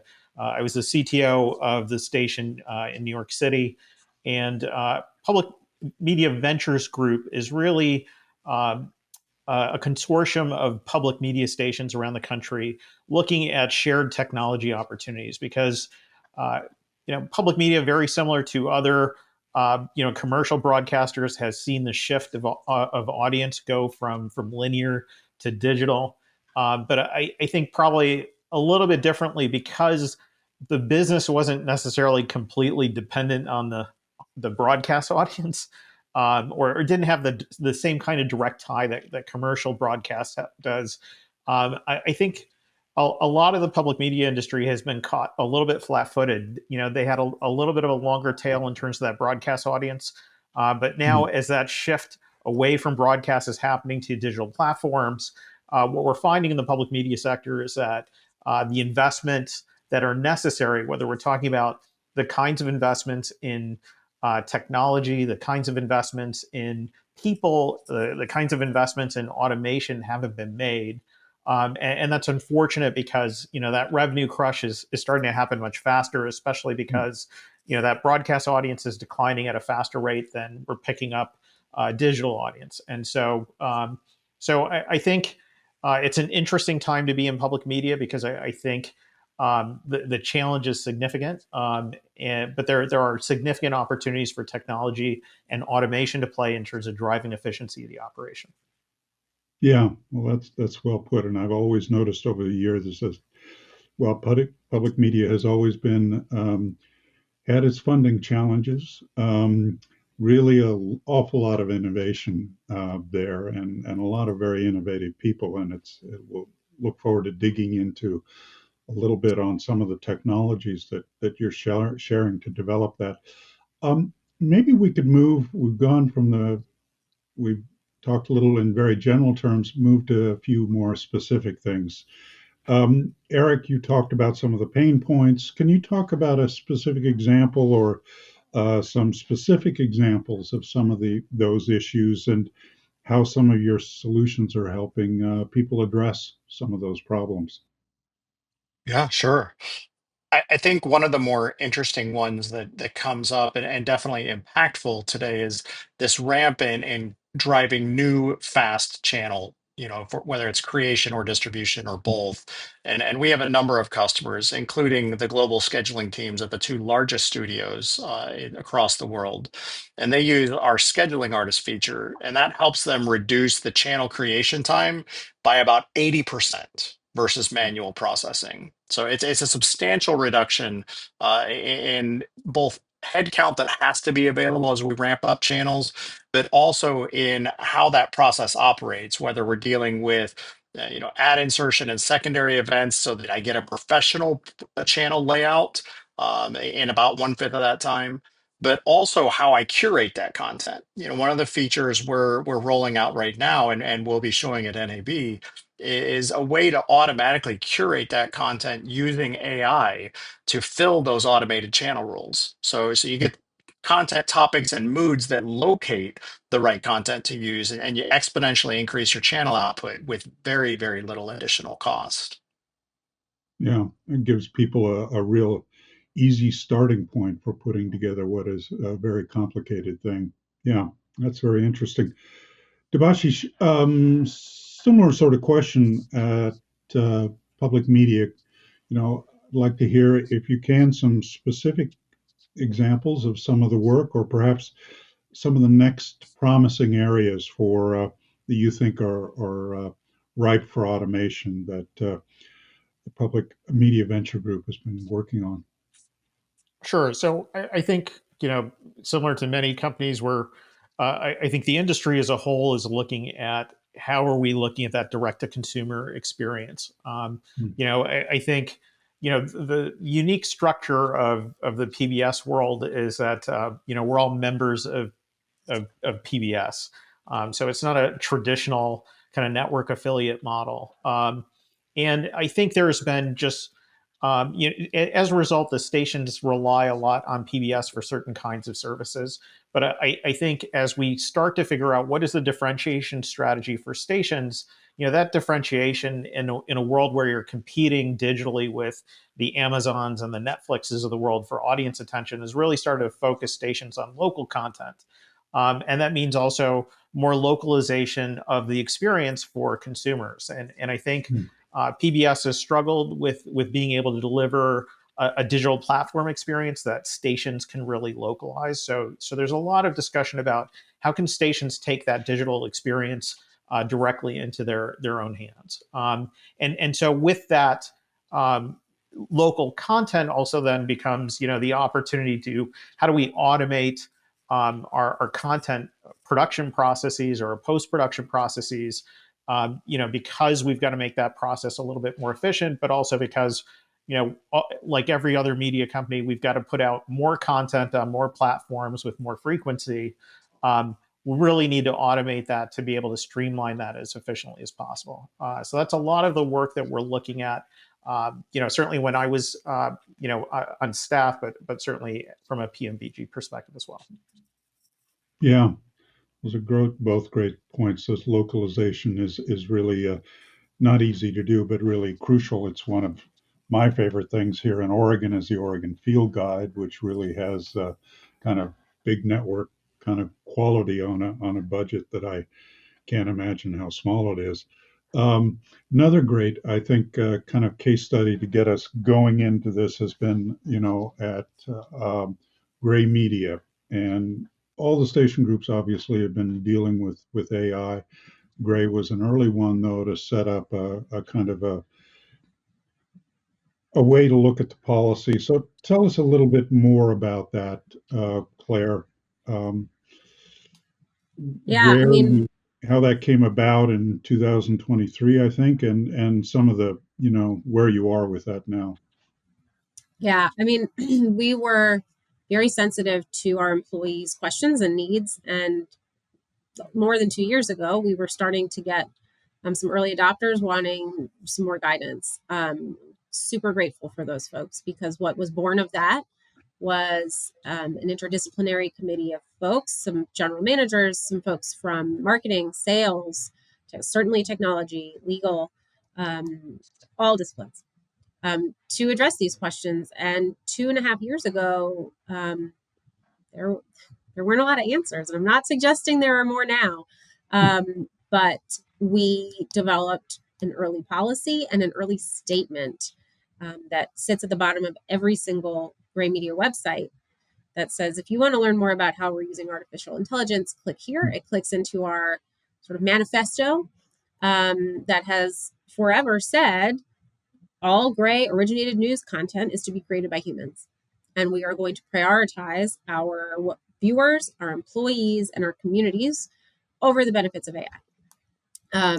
that's been on our websites for about 2 years now. And it was then that we created an internal website so that our employees were empowered to learn, hey, what platforms have this AI policy team reviewed, what's allowed, what's not allowed. We set up very clear guardrail documents about how to use them safely. And it's been a wonderful resource to our folks. As I mentioned, about, maybe 6 months ago now, we realized we could maybe take off one of the many, many, many seatbelts we had put on ourselves. And we expanded the statement to say that if generative AI can enhance our abilities to serve the public, we will prioritize transparency to our audiences about that use, right? So if you're going to be interacting with AI, you will darn well know it. That's opened up some interesting doors for us, and we're evaluating the hallway now.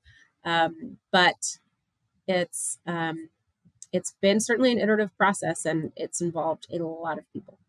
Yeah. So generative AI is kind of an early opportunity, you think, to get into that a little deeper. Yeah. Yeah. Now, where does that kind of fit, Claire, into where you think the whole industry is in having this conversation? Because it's, it's great that some people are doing it, but if everybody, all it takes is a few bad actors.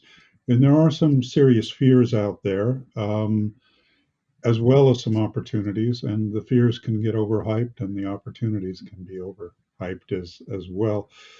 How do you kind of see where we are with the industry, and how might some better conversations help address some of those fears?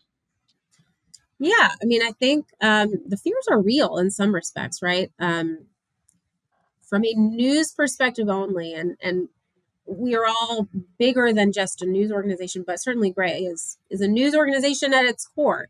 And so a misstep from a news team is much harder to recover from than maybe an operational or sales opportunity, right? And so, in those documents I was talking about with the guardrails, each department has their own set of guardrails, because what's allowed in, maybe a marketing team is not going to be allowed in a newsroom. I think we are seeing, I was talking about, it's opened some doors. We're in the hallway. We're seeing a lot of our peers in the hallway, I think. I think people are starting to dip their toe in certain areas. And we have seen some of those work and some not. And that's going to be the way this is going to work. There's no question about it. But again, as I noted, I don't think we can afford a mistake in a newsroom. Yeah. And so it's been interesting to see that play out. Yeah, well, they're pretty established rules with a lot of the technology we use. We know there are certain places where you don't turn on a camera, and none of that has been established really very well with AI. Now, Eric, you're obviously, and you just talked about it, out in the market with solutions that work, and they perform real tasks, and people are using them. How do you address some of the perceptions in the market about AI that might be unrealistic, both in terms of the what you might be accomplished with AI, and also some of the fears? Just give us a little bit of a reality check there. Yeah, sure. I think similar to a lot of vendors and media enterprises in our market, we want to be upfront as far as where reality sits, right? So, and we're big fans at MediaGenX on human in the loop AI models. So I'll give you a few examples. We built our signature Spadeo AI engine, and it was built and it continues to be enhanced using a semantic model that not just learns from content, but is also retouched by human beings with every new piece of content that comes into it in training. And this ensures that not only can we discover, but we recommend content that feels like it was recommended by a human being, because we can explain what made that recommendation based not just on previous selections, but the attributes around the content itself, and why human beings enjoy certain characteristics. I think also when we think about the capabilities and what we should be able to expect, AI is great at crunching down big sets of data. So we use a lot of machine learning and AI in our ratings predictions.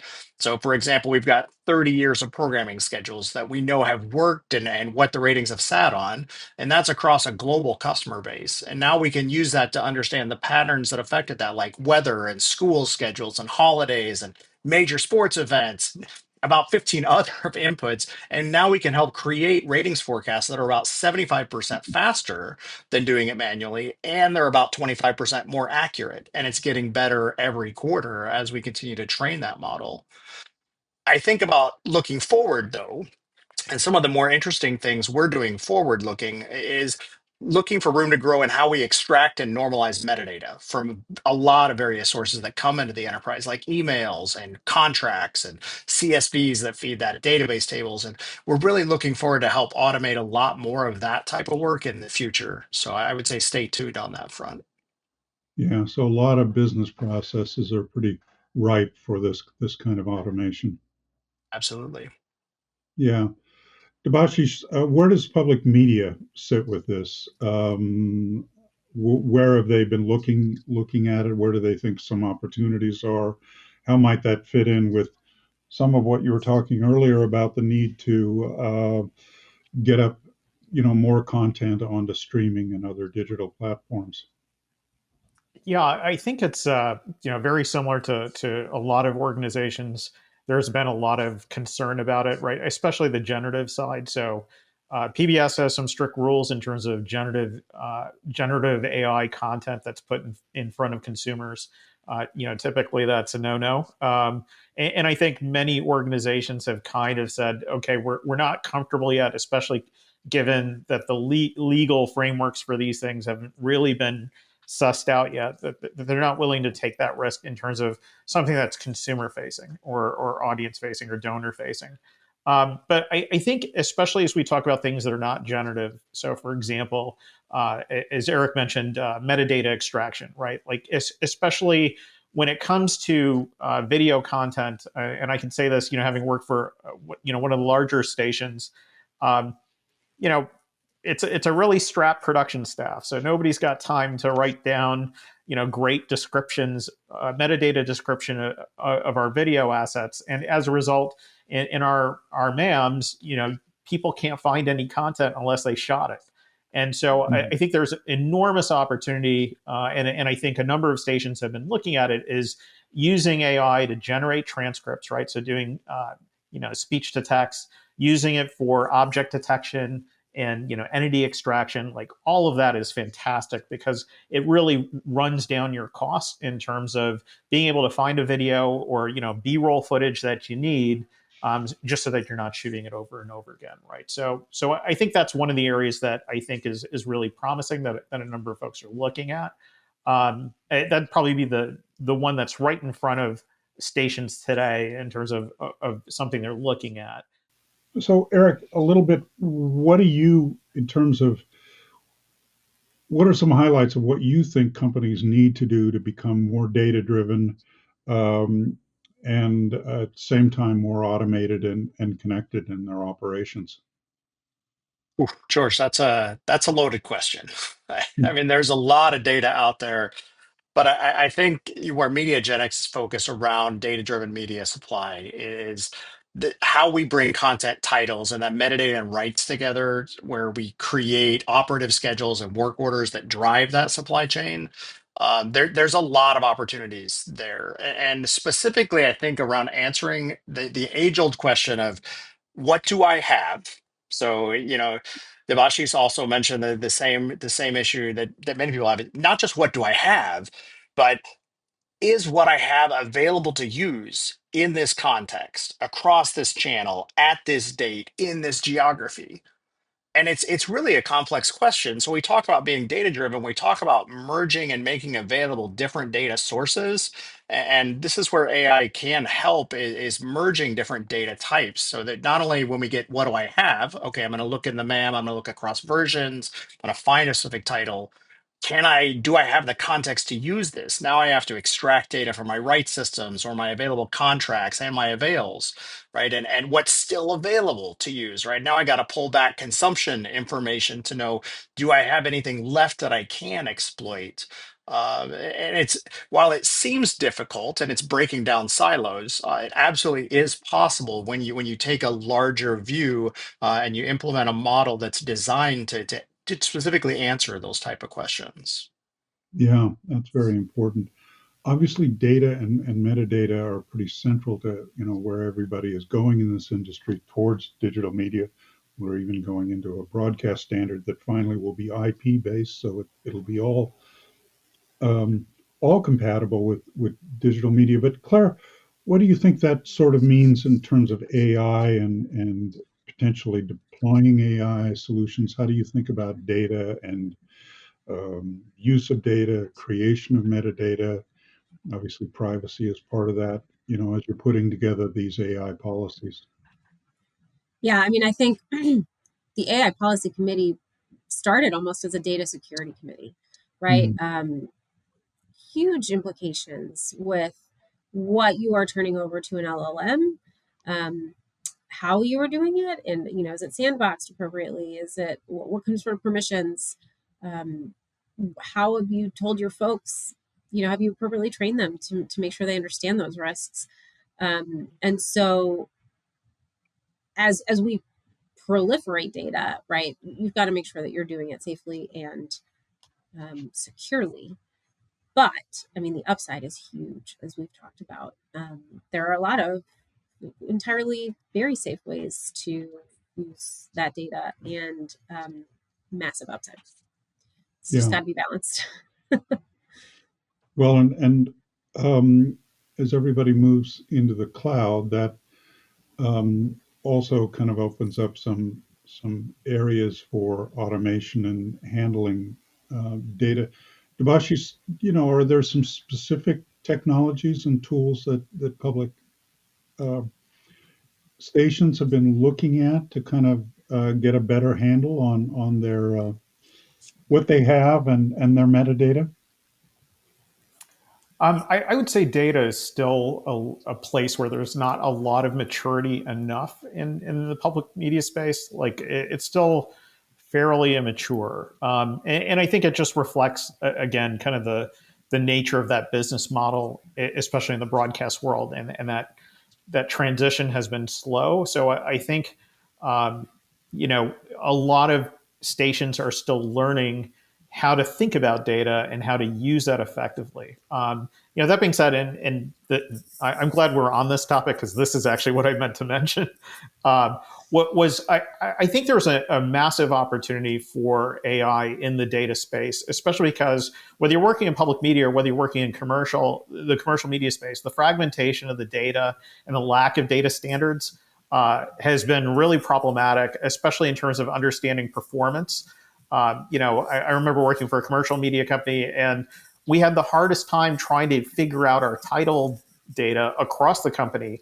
And then once you added other platforms that we're licensing to, Netflix or Amazon or any of those, at least back then, were not giving us our internal IDs back.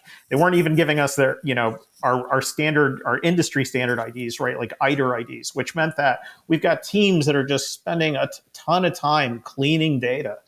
And I think therein lies an enormous opportunity for AI to help with the data governance and stewardship of that data and bringing these fragmented sources together to really understand performance. I gave a talk at last year's PMVG conference about data management, and this was actually our proof of concept. Was we were taking data from Google Analytics and from our PBS platform and from other places and using AI to basically say, okay, these are the data sets that go together. And I think that's there's still not a lot of people talk about it because it's not as sexy, obviously, as like AI making a movie. But I think honestly, like that's much more interesting, much more valuable from a media company perspective than let's go replace our actors or our creatives. Yeah. another big transition, obviously, for the industry is to next gen TV, ATSC 3.0. Go back to you again with that, Debashish. This new broadcast standard is IP based, so that obviously makes data a lot more important.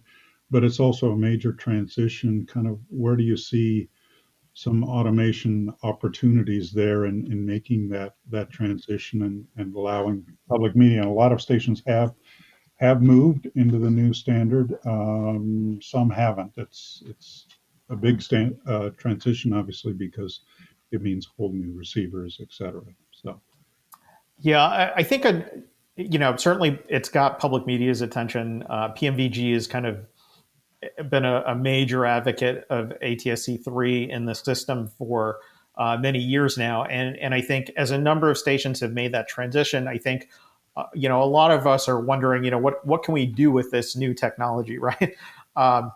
And I think it's less about automation as much as it's more about like what are the new opportunities for and the role that we can play in the community, right? So like a number of stations, like the station in North Carolina, have been driving a lot of the EMS signaling, which has been a fantastic use case, I think, in terms of just making sure that EMS providers are getting consistent information and data.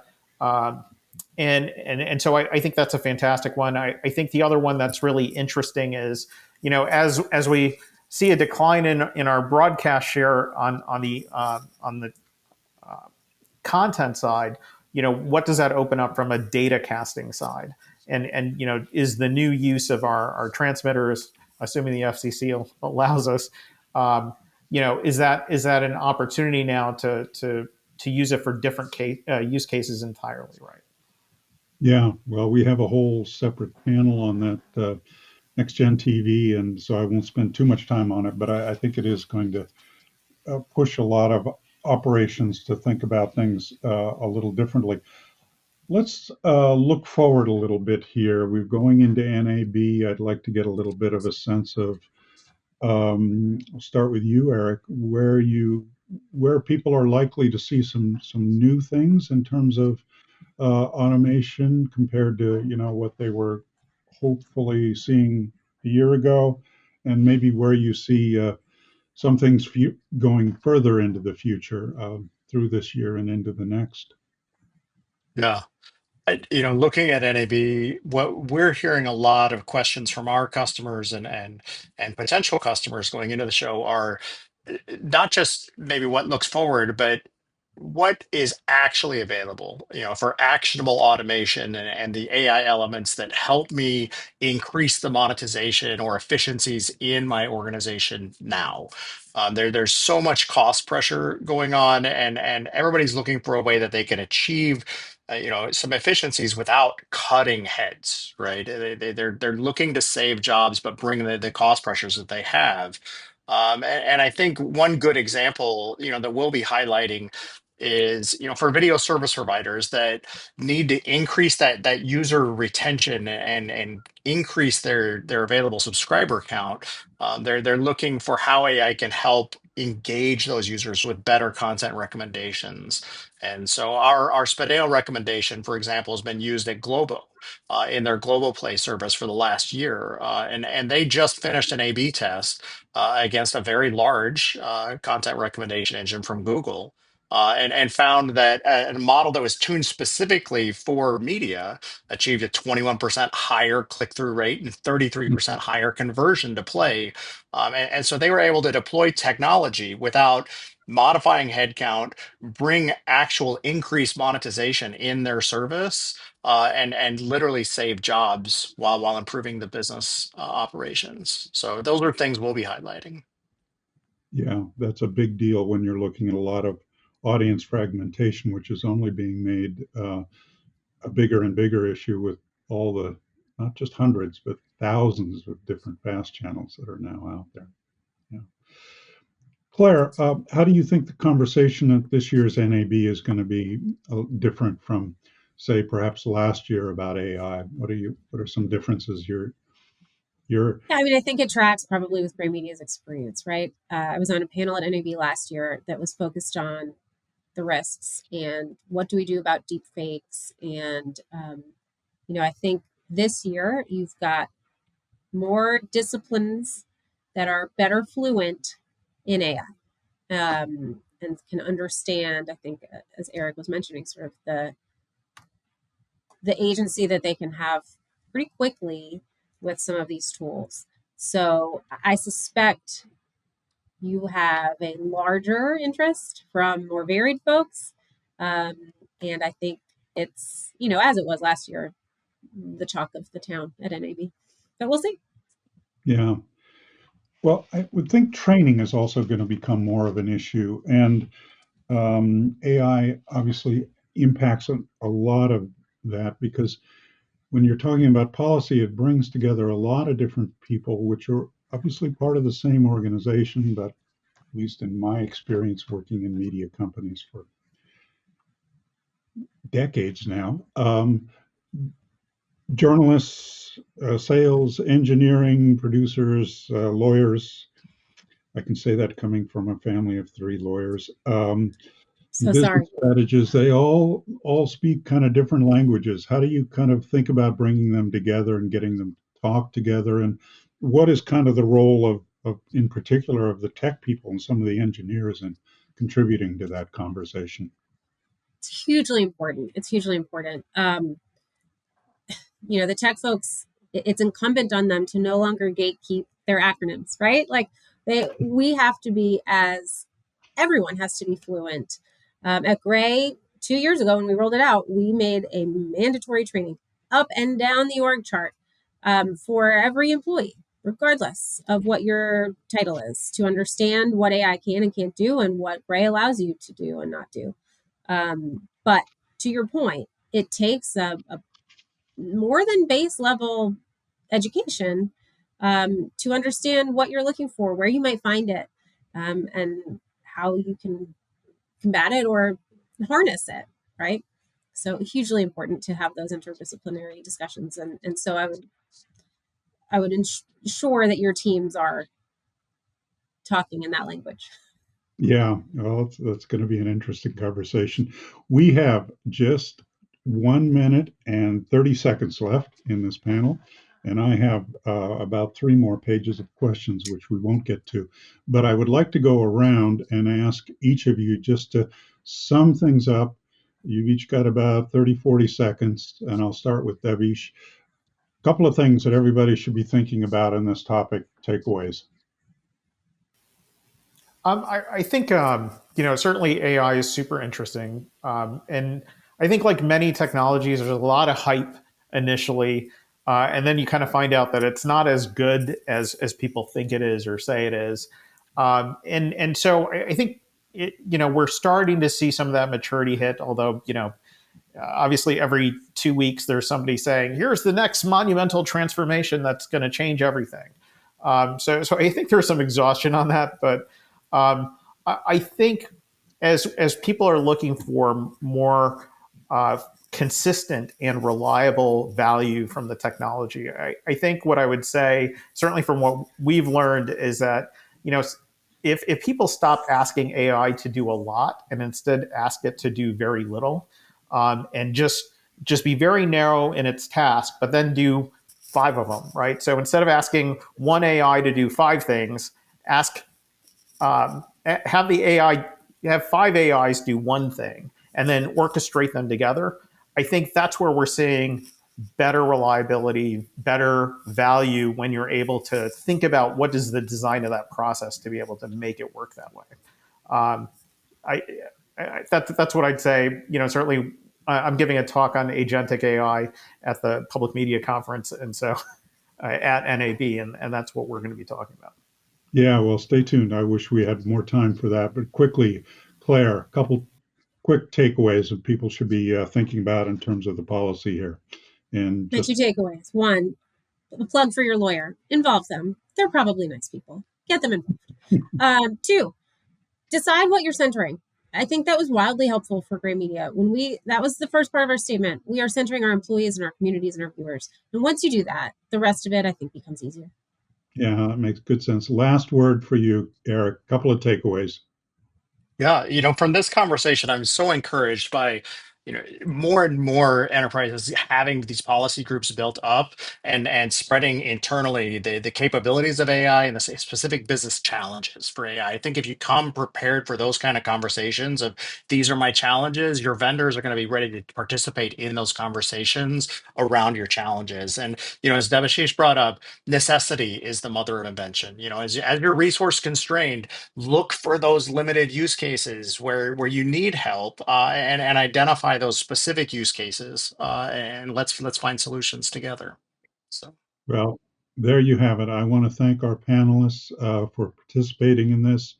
I hope everybody enjoyed this panel, and wrap things up there and enjoy the rest of the summit. We have a lot more great content coming up. Take care. Thanks, George. Thank you, George. thanks, George.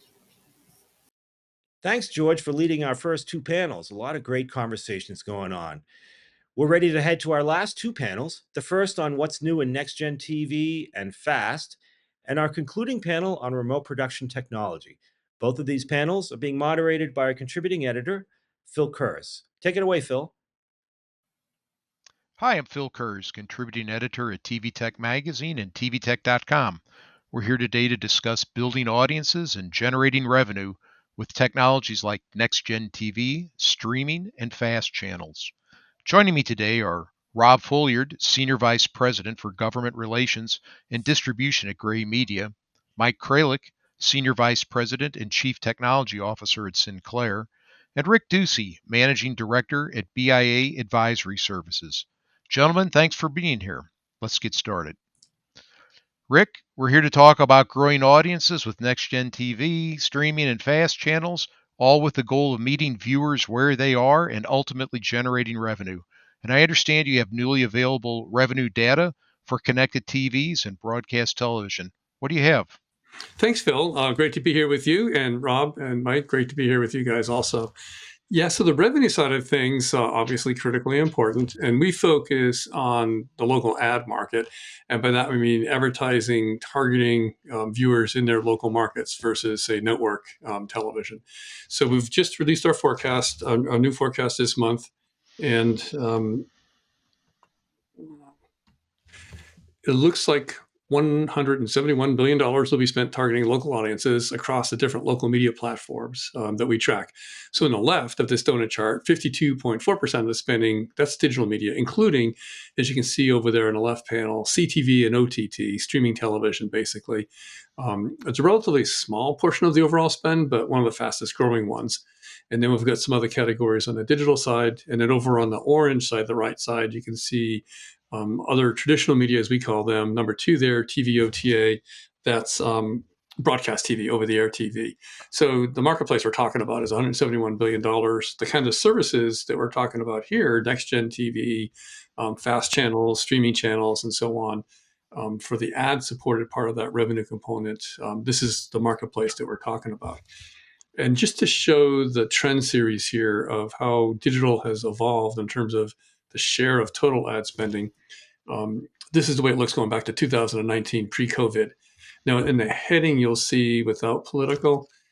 We do both political and political in our forecast, but sometimes businesses will like to see something that's like to like. And there was so much political spending in 24, for example, that it spikes. And to try to show what the core business is, as people often refer to it, without political, sometimes we'll take out political spending. So this looks at traditional and digital media spending, taking out all that political spending. As an example, in CTV, about $1 billion was spent locally in the CTV platform. And in 2025, of course, we won't see that money. So it makes a huge difference. The takeaway here is, wow, okay, from 2019, where it was just over a third for the digital side of things, now it's we see it being 56% of 2028. So the kind of services we're talking about here, digital services, that's going to be coming out of that growth portion of this chart that we're looking at here. So that's a pretty exciting place to be. So as exciting as it is, and as high growth as digital is, one thing that we like to emphasize is that local broadcast TV stations are still an amazing asset. Audiences love them, advertisers love them, and a lot of dollars change hands in a good way for the business. So that bottom trend series for the bars, that's local television. Here we're putting political back in, just to show you some of the dynamics here. So 2023, a mid-cycle year for political spending, 17.6 billion. Last year, in 2024, a lot of political spending, 22.6. And now this year, keeping political in, of course, that's a huge comp in 24 to try to meet in 2025. When you take out the political spending that was spent in 2024, we dropped down to 18.1. And then as we look ahead, skip a couple of years to 2028, we see revenue in local TV coming back up to almost $25 billion with that political spending. But you can see the growth in this space are those top bars, particularly local CTV, local mobile video, and even out-of-home video, digital video signage, for example. So that's kind of the makeup of video spending in a local market. And just looking at pre-COVID to this year, what does the snapshot look like? Well, the blue bar is TV over the air, ad spending on local TV stations. And then the orange and lime bars, that's TV digital. And our category there, that typically means owned and operated assets by TV stations, websites, and mobile apps. And then CTV is streaming TV. Looking at OTT from 2019, just trying to break $1 billion to moving up to $5 billion by 2028, we're seeing. So this is a fast growing part of the video marketplace. And that's, again, some of the things we're going to be talking about here. CTV, natively internet, but also what if you combine that with an over-the-air platform? What kind of value propositions can you establish for viewers and for advertisers? And then the growing share of CTV in the overall ad market. Again, just another look at that. It's going to be a very nice growth component. This year, 2.9 came down when we take out political. It was 2.6 in 24 without that extra $1 billion bump for political. So it's going to come up in 2025, comparing non-political spending to non-political spending across a couple of years, and keeps going up. We see it growing through next year as well. And so that's kind of a quick look at some of the revenue numbers that we're anticipating on the TV side going forward, Phil. Well, thanks, Rick. And we'll get back and dive into some more of those numbers, but I wanted to move on here for a second. Rob, bring us up to speed with where Gray Media stands with its next-gen TV rollout at this point. Yeah, sure, absolutely. So we have launched 44 of our stations around the country, covering 33 different markets. And if you look at the top 50 markets that we are in, we've launched all of our top 50 markets except for Cleveland and Memphis.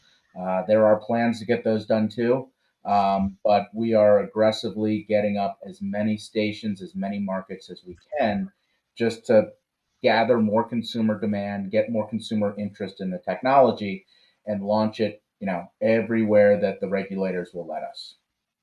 And speaking of getting the consumers more interested in the technology, Gray's taken a couple of important steps in that respect. Could you speak to that specifically about the Kentucky Derby last year and the Summer Olympics and what you might be doing going forward? Absolutely. Yeah, we started it with the Kentucky Derby. There hadn't really been a lot of HDR that had been put out in next gen, even though it's a perfect technology for it. And it's, one of the big promises that broadcasters have been making for 6-7 years on next gen is it's going to be a better picture. So we felt it was time to deliver and to, put up or shut up. And the first opportunity for us was Kentucky Derby. We looked at it. Our station in Louisville, Kentucky is the NBC affiliate. It's the official home of the Derby. All week before the Derby, our local news, all of our production goes out to Churchill Downs. It is obviously the biggest thing that happens every year in Louisville, Kentucky. And we were on site and we figured this is a perfect opportunity to showcase what HDR can do. Because it's an outdoor event. So you've got the lights, the colors, the bright colors of the horses and the jockeys, and it pops in HDR. And this was the perfect showcase event. So we lit up WAVE TV in Louisville with Dolby Vision's version of HDR. And we promoted the living heck out of it throughout Louisville. And, definitely created a buzz. And then we followed that with the Olympics. We figured, okay, we've shown we can do this. The next big event are the Olympics. So we decided that let's light up the rest of our NBC affiliates as quickly as we can. The ones that are broadcasting in NextGen, let's get them up in HDR. So we launched our NBC affiliates in a bunch of markets with HDR in time for the Olympics. Again, promote the heck out of it, let consumers know about it. And then, what's next on the calendar? Football. We decided, okay, let's start looking at some of our Fox and CBS affiliates with football season coming up.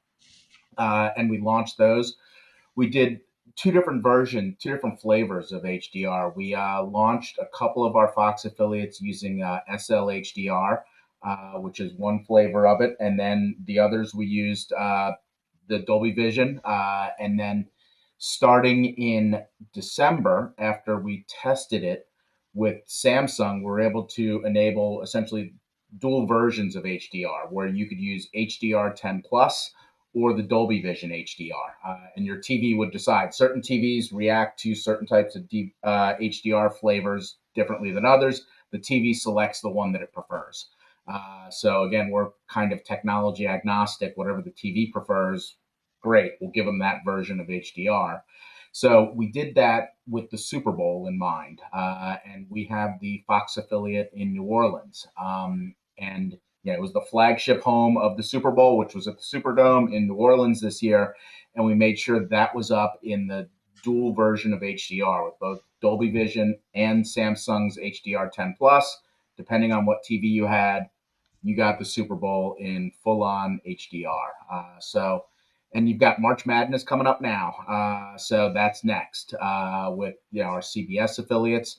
And then back at the Derby and round we go, continuing to promote, continuing to get it out there so consumers can take advantage of the better picture quality. And Rob, I understand you have some videos you want to show us of the promotional efforts that you made. Yeah, I mean, it's one thing to get up in HDR. It's another if consumers don't know about it. So it's important to promote it. We've got a promo that we did in New Orleans in advance of the Super Bowl, which I think shows it, quite well. A bit of it shows the slider back and forth of this is what your TV looks like normally. This is what HDR is, and this is what we're doing. And, don't you want the better picture quality? So we can roll that one there. You have to see it. You have to hear it. The action is clear. Right here in New Orleans. For the big game, every play, every tackle, every touchdown in breathtaking detail. And sound so powerful you'll feel like you're in the stadium. And it's all free over the air now. Make your next TV a NextGen TV. Visit fox8live.com/nextgen to learn more. And then otherwise, we've also been promoting it through our tickers in our newscasts. So at the bottom of the ticker, you've got the typical news ticker at the bottom, just like we used to do in the days of 20 years ago when high definition television was the latest and greatest, where you'd see the little bug in the corner of the screen that says available in HD. We're running a similar bug in our news tickers to say, NextGen TV available in HDR with NextGen TV. And you can see this, scrolling across during every news story, and we can show that now. I actually think that if a small store like this passes it along, it's understandable. Even with skyrocketing prices, Calmus assures they don't plan. So, as you can see, what we're just trying to do is just condition the marketplace, let consumers know about it. Eventually, reach and frequency. You need a lot of frequency, a lot of touch points in order to sink in with consumers that, there is something better out here. I want my next TV to be a NextGen TV. I want to have that better picture quality. I want to have that better sound. All of the features that we know are available with NextGen, we need to start telling consumers about it, and we need to do it often and, again and again and again. And this is just another example of that. Thanks, Rob. Mike, you're here to talk about a lot of different things that Sinclair's doing, but specifically you are looking at the workflow that's involved in streaming, fast channels, and next gen. And in our pre-panel interview, you talked about the need to maybe reevaluate how things are done traditionally at the station. Take it away. Tell us how so. Yeah, no, that's exactly right. I think that, as an industry, I think we have a lot of foundational issues from a technology and workflow perspective to sort of work through. Obviously, the goal here is to meet the market where it is in terms of audience, and a lot of that's on the fast side and CTV side, as Rick had mentioned. A lot of it's on a consumer experience perspective, as Rob has mentioned. And so I think the key here for us is how do we close sort of our own little digital divide between the legacy media operations that we've had for the last 20 plus years and where we need to be with the audience today, and whether that's transformation through through our content centers, or transformation through our automation and playout systems. I think there's a lot of pieces here that really haven't traditionally been enabled for this digital ecosystem. And so I think Sinclair's on multiple transformation paths, not just the content centers or automation and playout. There's also transformation from a ATSC3 perspective, and our spectrum usage. So all of these are really moving us more towards a digital and software-defined ecosystem. So, Mike, what are some of the benefits that Sinclair's seen with this software-enabled ecosystem? I think we're seeing a faster time to provide what the business side or the content creators in our organizations are asking for, and I think that's really the key here is how quickly. Obviously, digital media moves much faster than traditional media, right?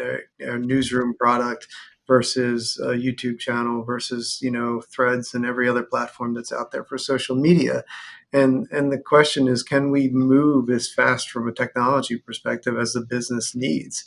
And a lot of that comes back to whether or not your workflow, your operational workflows are either software defined or if they're flexible, right? And flexibility might come from improved processes or improved software.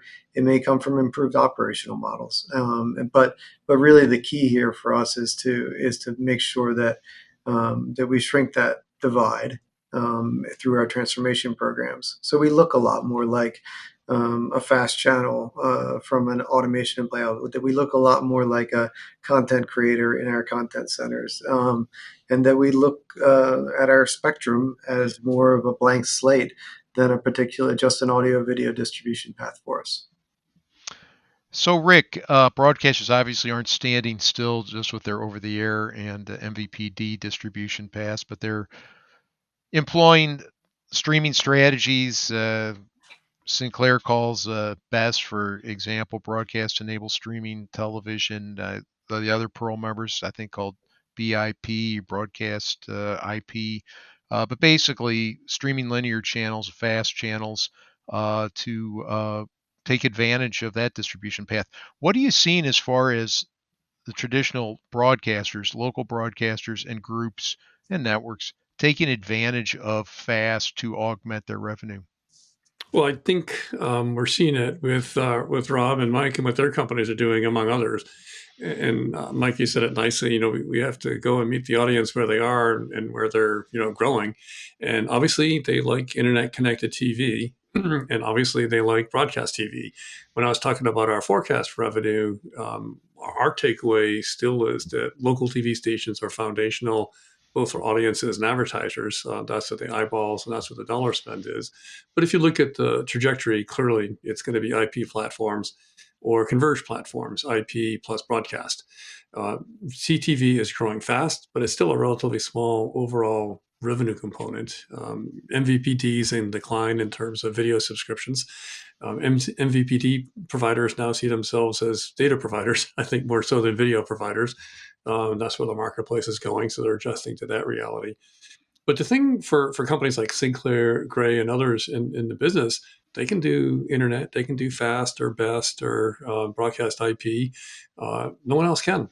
So to the extent that there are, and Rob, I like the way you're saying it, let's promote the benefits. What are unique benefits that that broadcast platform adds either in its own right or converge with IP services and broadcast services that come together on the screen or whatever device?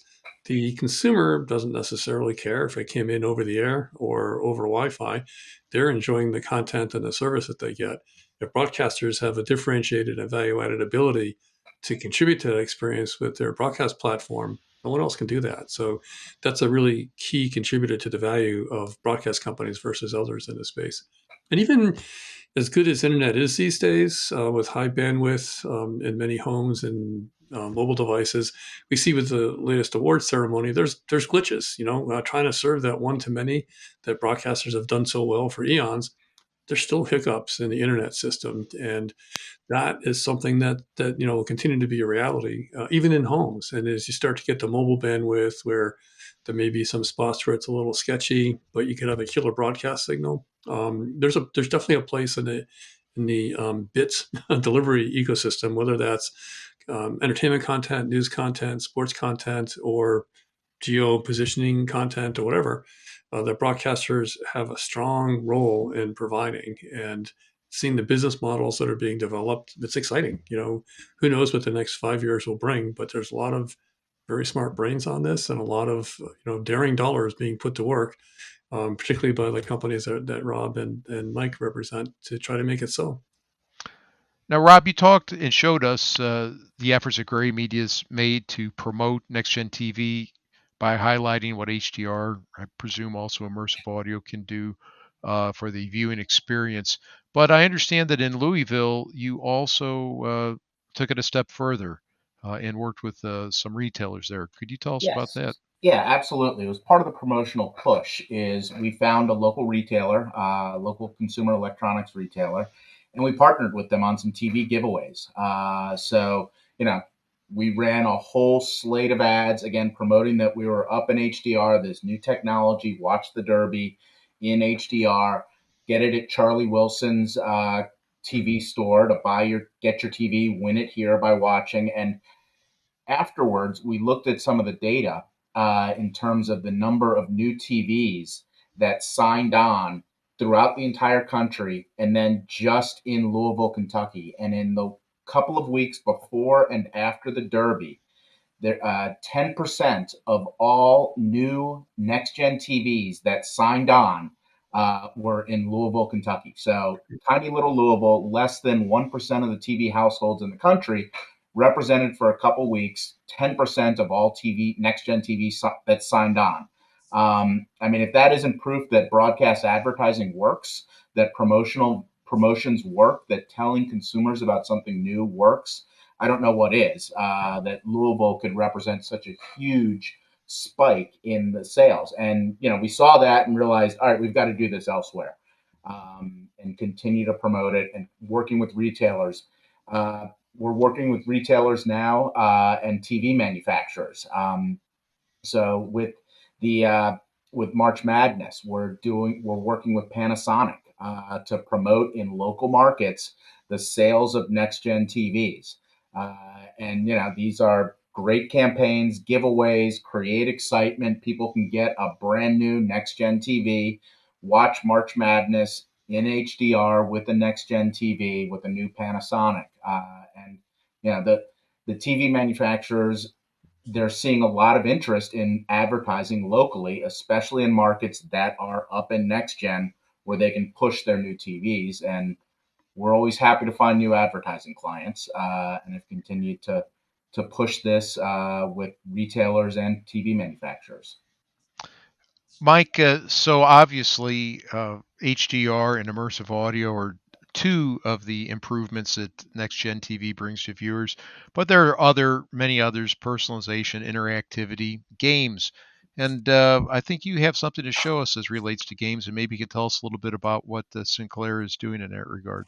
Sure. One of the things, in addition to, as you mentioned, the best channels, one of the things that we've been doing is talking with other potential interactivity partners for distribution agreements over our ATSC 3.0 spectrum. So this is a short clip of one of those partners called Game Loop, and how they put their gaming interactivity system onto ATSC3.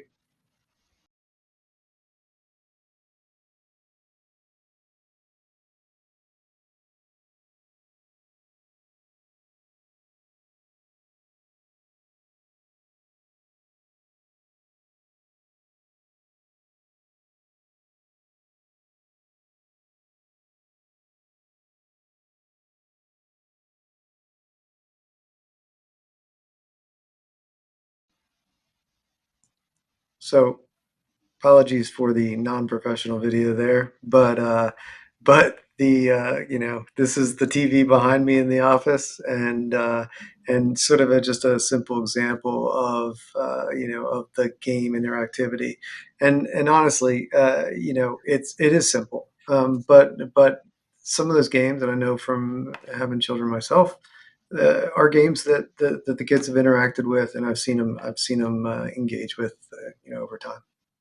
Well, thanks, Mike. Rick, next gen TV, streaming, and fast channels open up new opportunities. For instance, geo targeting viewers. Are broadcasters taking advantage of those capabilities? And do you have any examples that you might be able to share?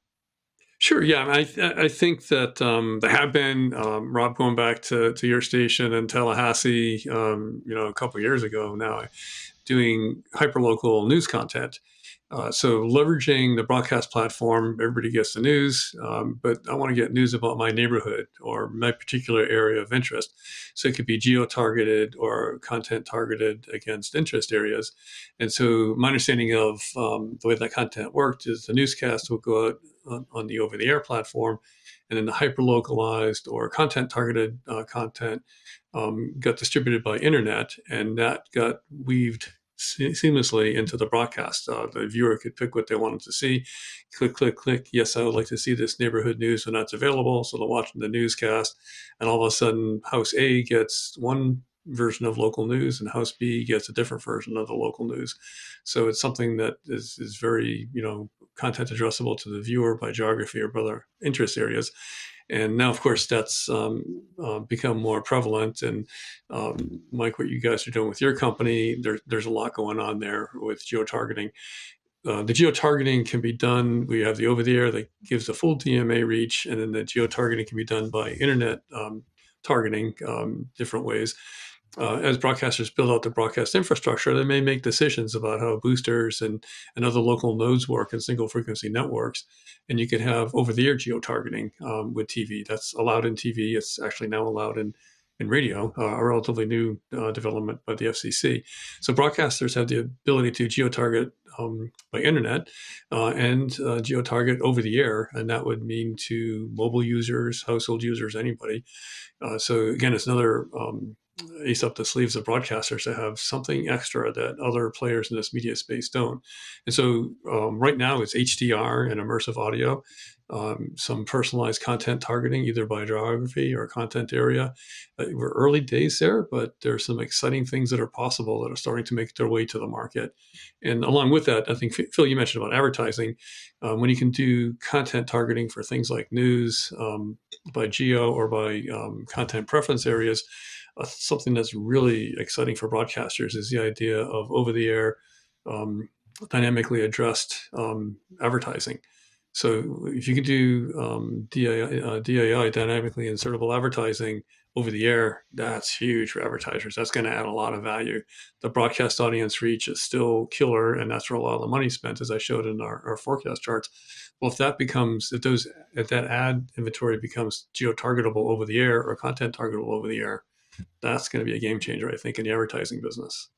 And Rick, just to flesh that concept out a little bit, I think I know what you mean. There may be advertisers, there may be businesses within local markets that only sell to neighborhoods or a portion of the DMA. And with this geo-targeting that you're talking about, now television station salespeople can go out and sell to those businesses where they hadn't been able to before because their rate card was just too much for them to bear, and they weren't advertising to everybody in the market. 100%. Okay. Yeah, so like I'm in the Washington, D.C. market. I think there's a few dozen cable zones. So if you're a relatively small business, I can advertise on TV, but it has to be cable, and I can buy 2 or 3 zones maybe, because that's what I can afford, and that's where my customers come from. But boy, maybe I'd want to be on WJLA Mike station, but I can't afford it, and that signal goes places where I'm never going to get a customer from.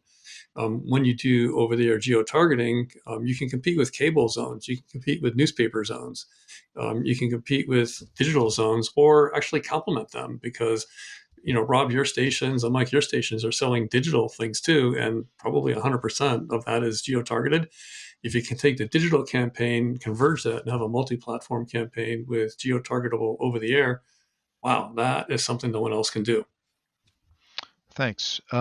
Rob, we talked a little bit before the recording here, and you told me that there's maybe some plans there to do something special this year with the Kentucky Derby as far as HDR and produce your shows natively in HDR. Can you tell us about that a Yeah, little that's bit? right. So what we've been doing so far is just up mapping, up conversion from SDR to HDR.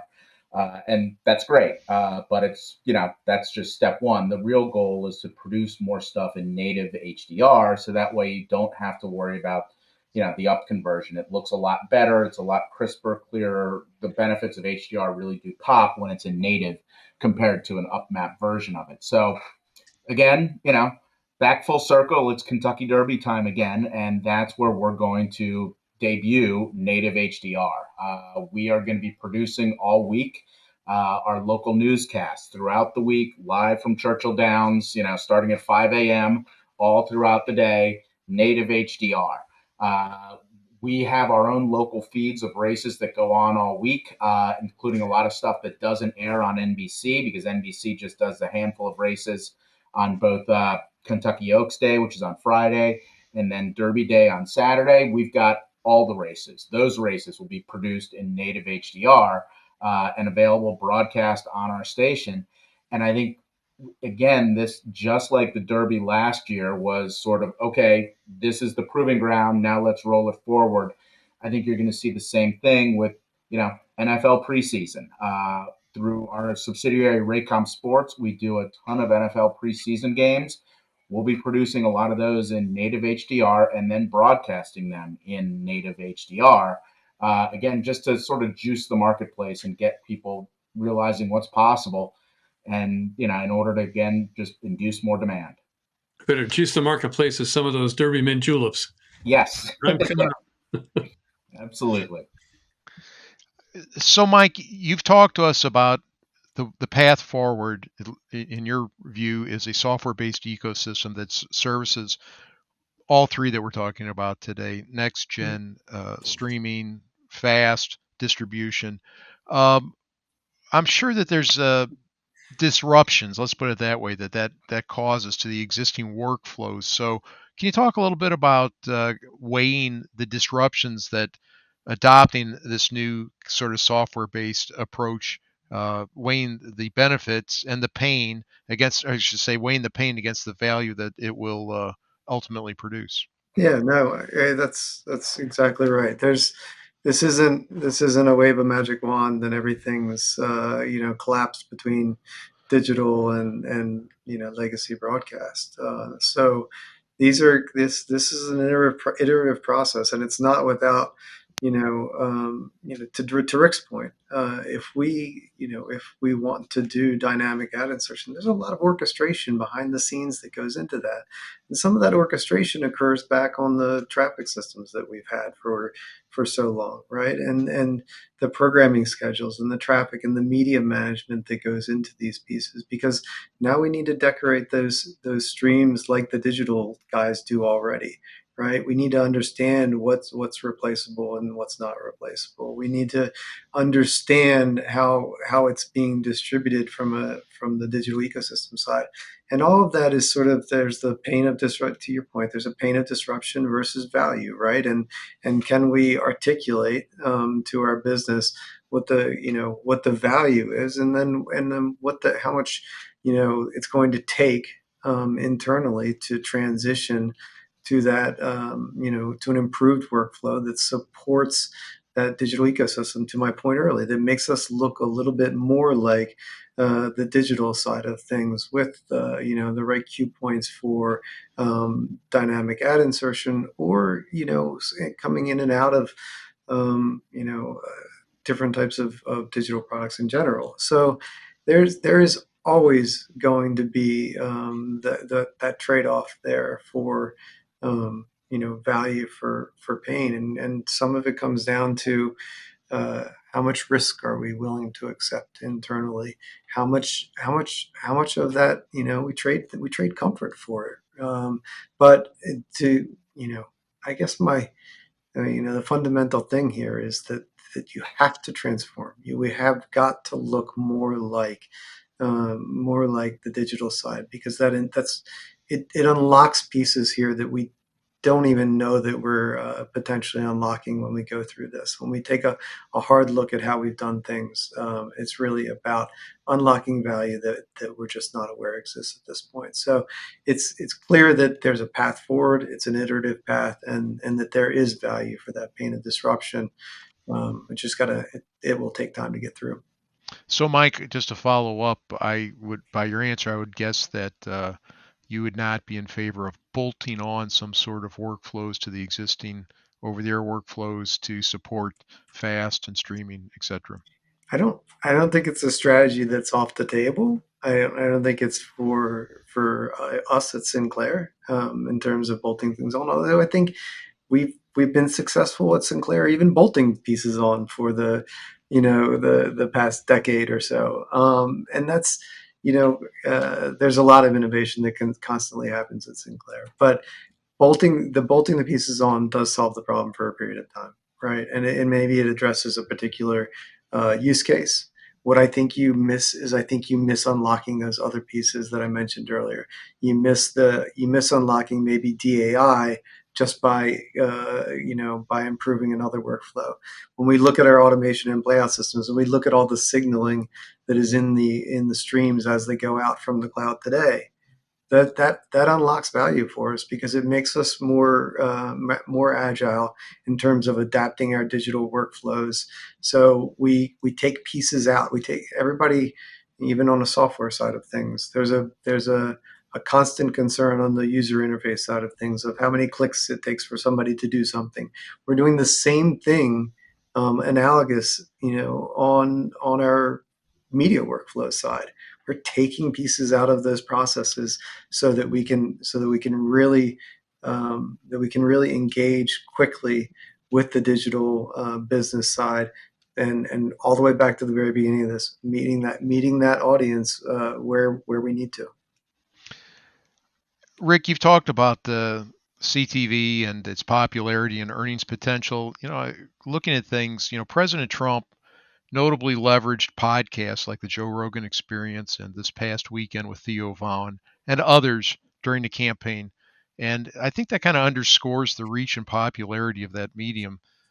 Over 26 million people watched Trump on the Rogan podcast in the first 24 hours that it was available, according to media reports. Should broadcasters wanting to grow audience and revenue be looking for ways to play in this space going forward? And what are your ideas about that, how they might be able to go for it? Yeah, I mean, it goes back to a tired cliche that is still painfully true. Are we in the train business or the transportation business? Is one kind of thing, and another thing I always liked was, I think it was Theodore Levitt in the Harvard Business Review article in the '60s, made the point that people don't buy drills; they buy holes in the wall. So we're so fixated on the drill. My drill's prettier than your drill, but all consumers want is a hole in the wall so they can hang something.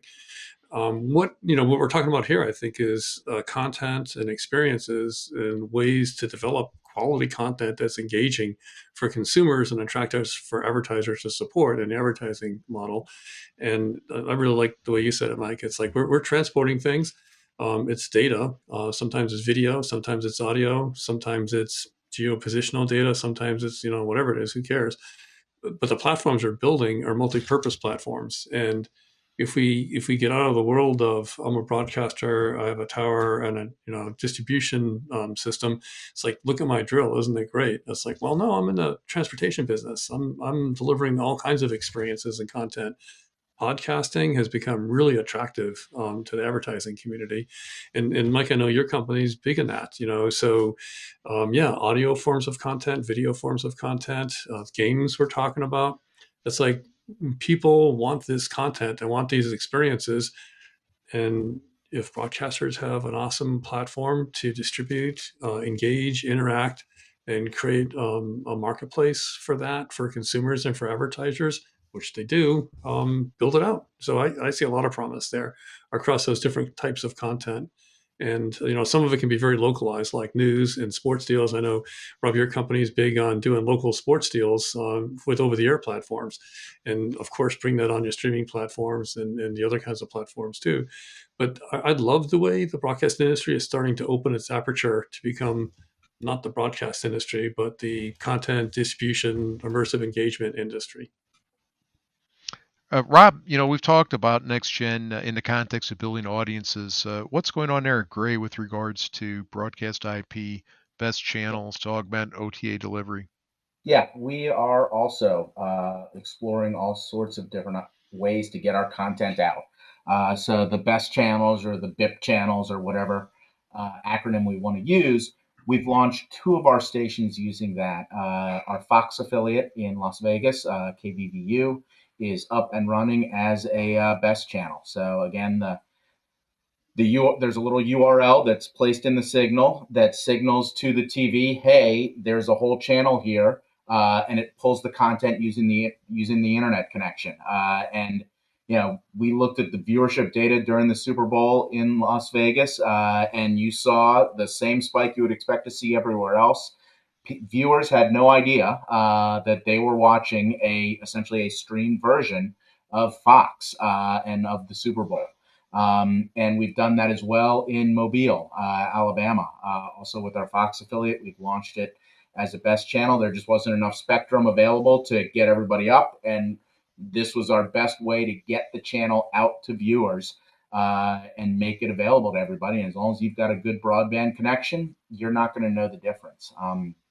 And then the other type of it's not necessarily exactly a BIP channel or best channel is Game Loop. And Mike was talking about this earlier. We've also launched it in several of our markets. It's the same thing. It sends the content over through the internet connection to the TV.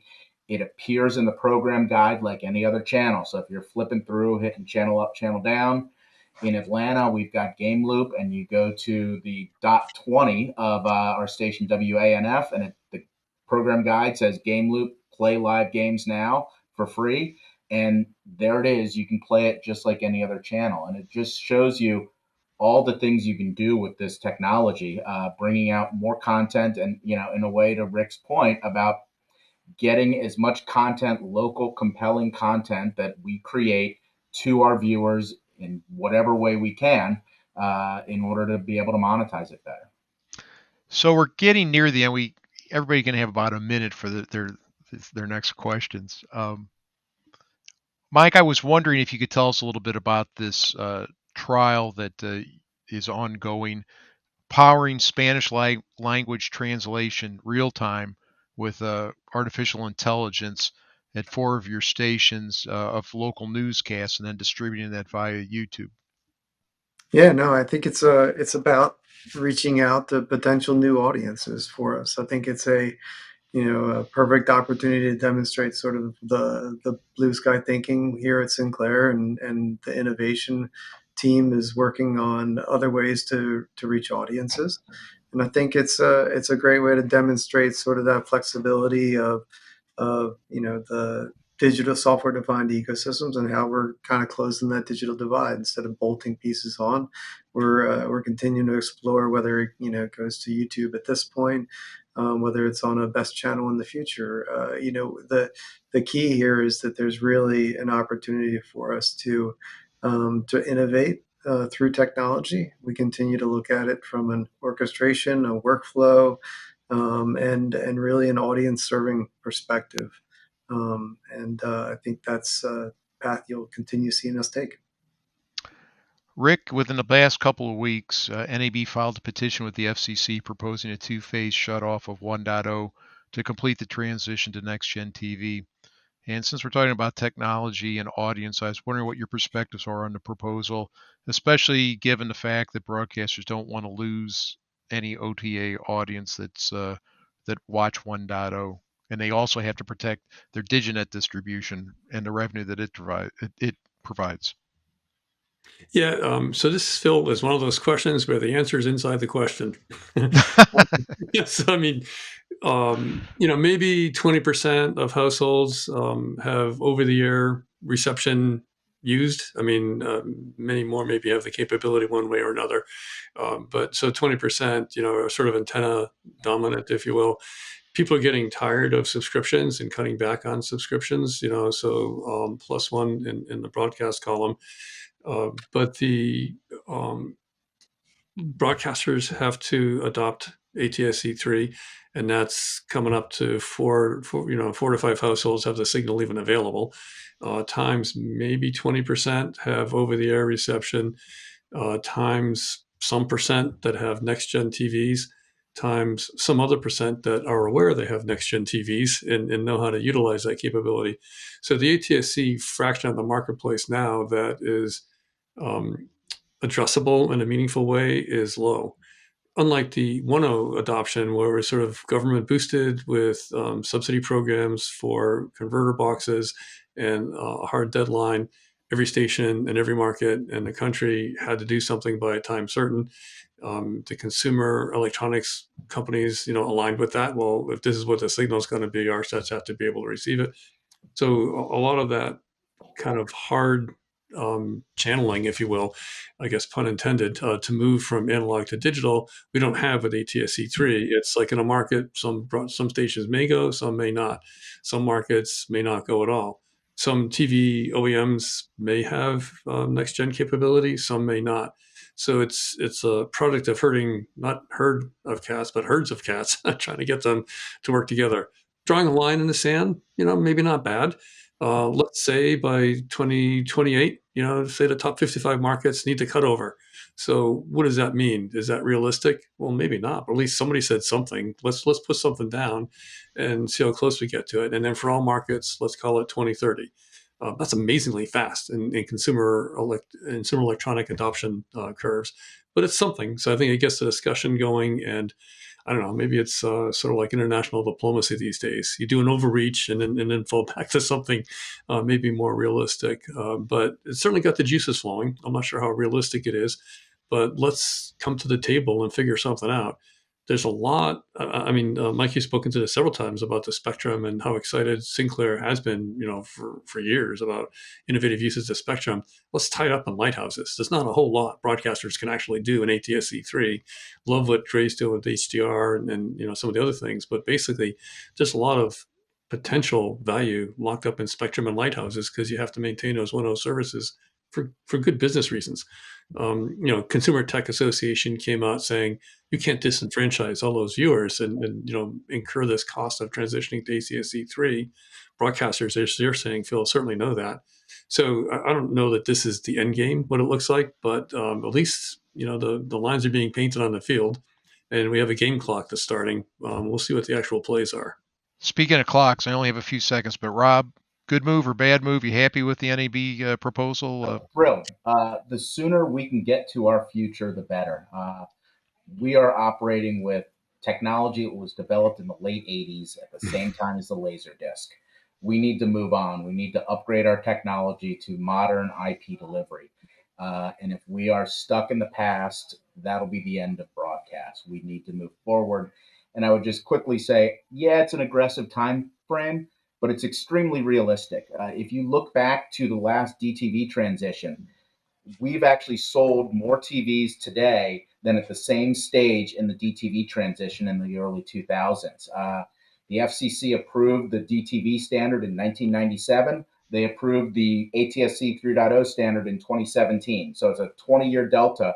And we cut over every single market in the country in 2009 on the same day. Here, we're only asking to do the top 55 markets in 2028. So, about 9 fewer months along the way, but, for the top 55 DMAs. It's aggressive, but I don't see why we can't hit it. Well, that's all we have time for today. I want to thank our panelists, Rick Ducey, Rob Folliard, and Mike Kralik, for sharing their perspectives. There's still a lot more summit ahead, so be sure to stick around. Thank you for watching. Hi, I'm Phil Kurz, contributing editor at TV Tech Magazine and tvtech.com.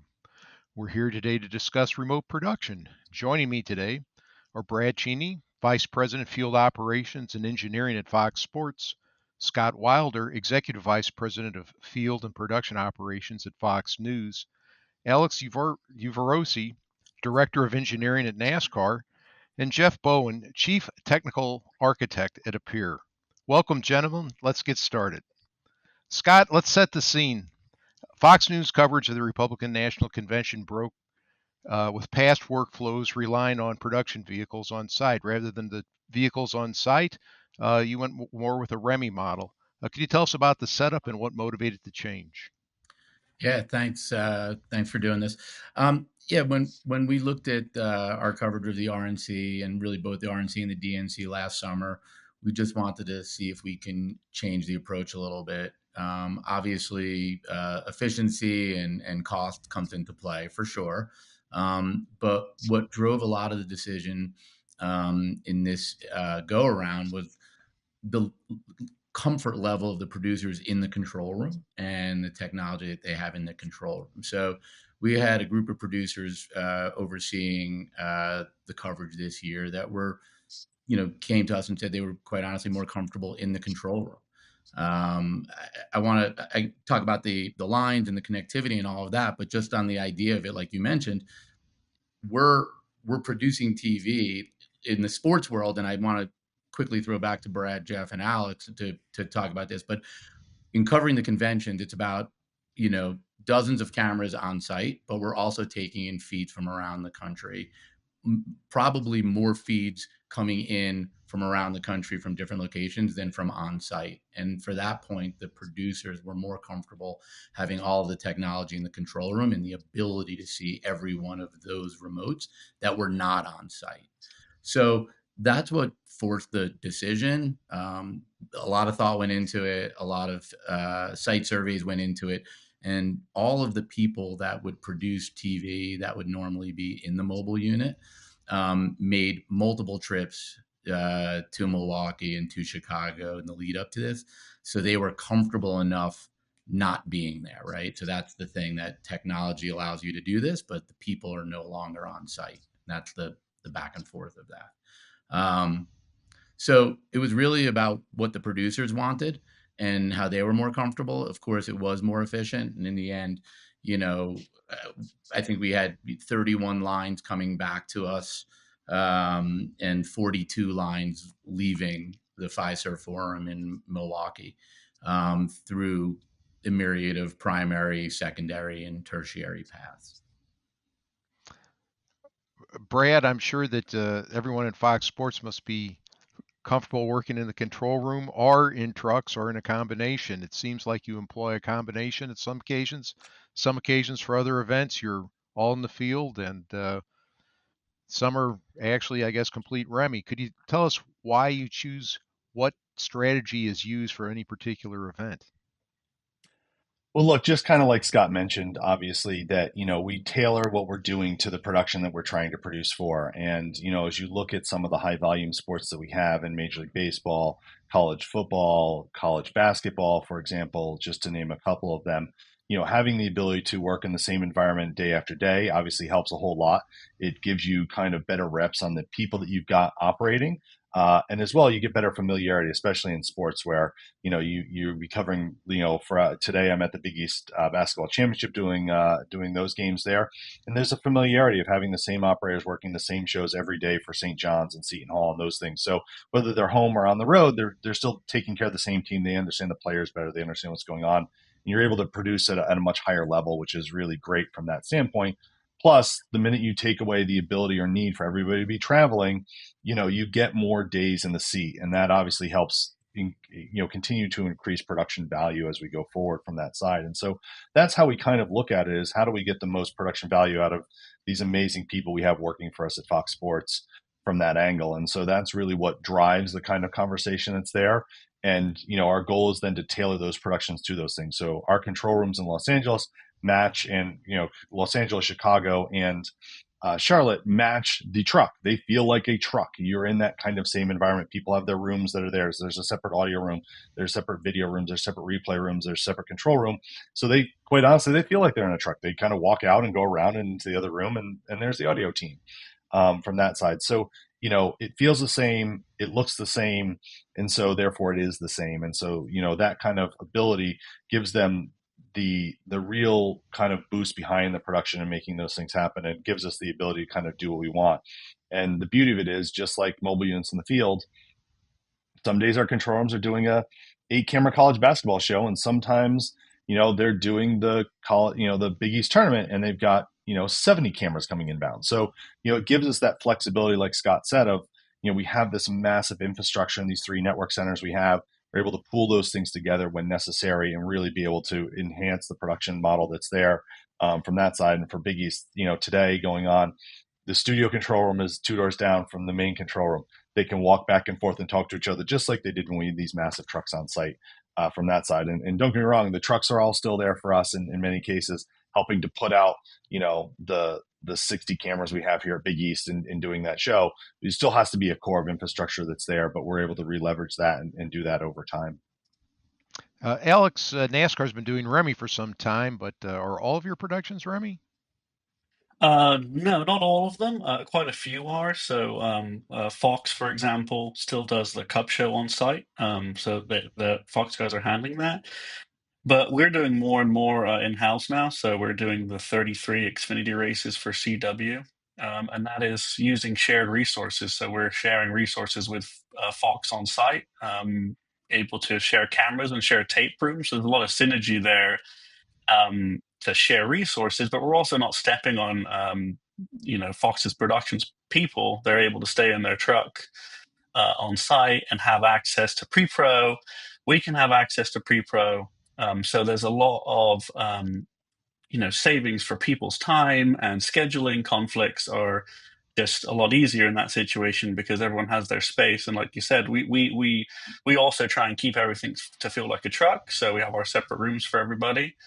And it also cuts down on a lot of travel. So it cuts down on people's burnout, as well as the cost of it, for hotel rooms and just general travel costs. Jeff, for those who might be unfamiliar with Appear, why don't you briefly tell us what your company does? Because I believe you are at ground zero of a lot of these Remy workflows. Yeah, thanks, Phil.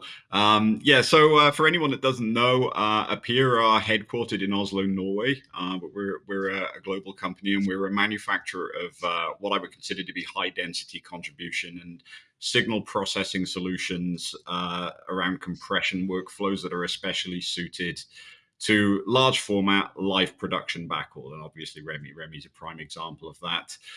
We also do a lot of inter-facility connectivity and provide tools for different types of IP connectivity and satellite transport. Now, many of the workflows that we're going to be talking about today with the team on this call are using that solution. We play a big part in the part of ground to cloud workflows, and obviously the endpoints, the edge points for Remy productions in general. Our vendor perspective on this is to try and provide as many tools to the toolkits for these gentlemen to use to be able to give them flexibility in the workflows that they want to deploy.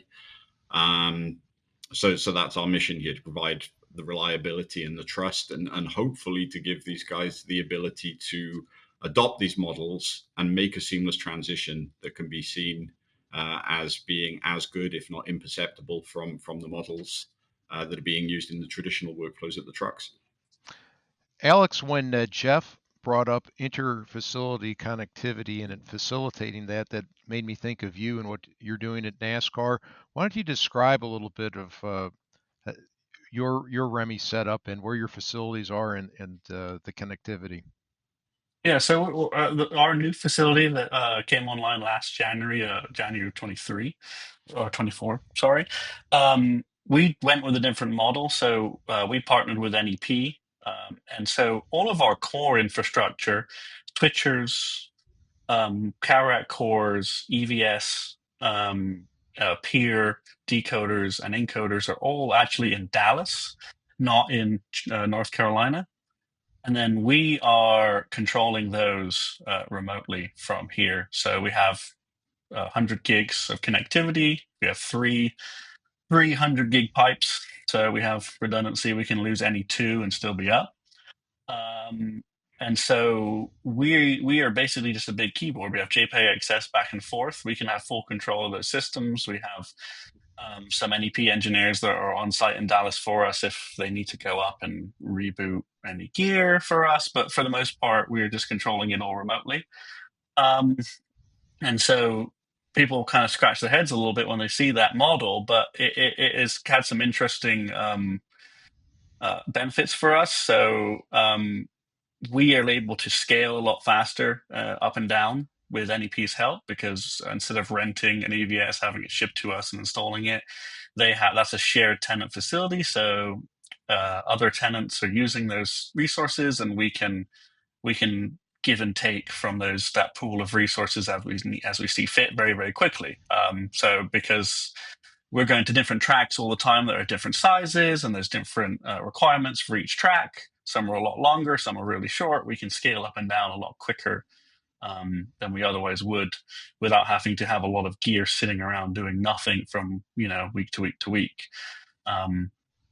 It did present some interesting challenges, latency being one, but over the course of the last year and all of our REMI background, we've been pretty good about being able to know where those potholes are and avoid them as best as possible. Scott, getting back to the Republican National Convention, was that a one-off, or is Fox News continuing this approach for other big events? Yeah, it really, like Brad was saying a minute ago, we try and take each event for what it is and make a decision. So, in news, we're certainly not working in those environments as often as any of the three, Alex and Brad for certainly in the sports world. But this past year, we did two events recently. We cover a award ceremony show on our streaming network, the Patriot Awards. We had a mobile unit for that, and I'll explain why. And then we just recently also worked out of a mobile unit for the president's address joint sessions. Fox was pool. So that was interesting just because we were there unilaterally for Fox for ourselves. We chose to do a full day of coverage out of the nation's capital. I think just about every one of our shows broadcasting from DC, and those were the REMI model where all the cameras were sent back to New York. But the pool was produced with the mobile unit. And again, for us, the decision was made jointly with the other networks. That's how the pool works, first of all.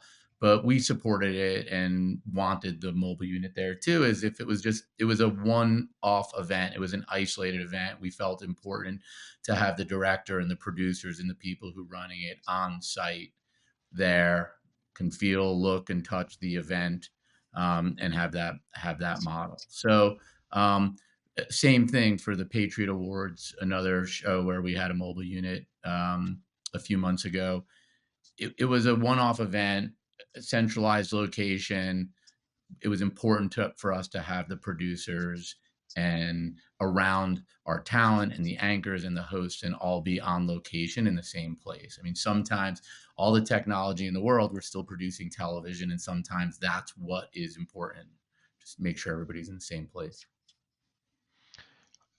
Brad, it seems like the pandemic was a huge catalyst that accelerated the adoption of some REMI or home run workflows. Do you agree with that? And if so, were there any lessons that you learned during that apply today? Yeah, no, the pandemic definitely accelerated our functionality. We were in the process and actually had just launched version 2 of our HRP kits for the field, and we're in the process of building them out. So we were very lucky to be kind of on the front side of our curve in that model set from there. And obviously with the Big Ten Network, which is also part of the Fox Sports family, they'd been at this, since early 2010s.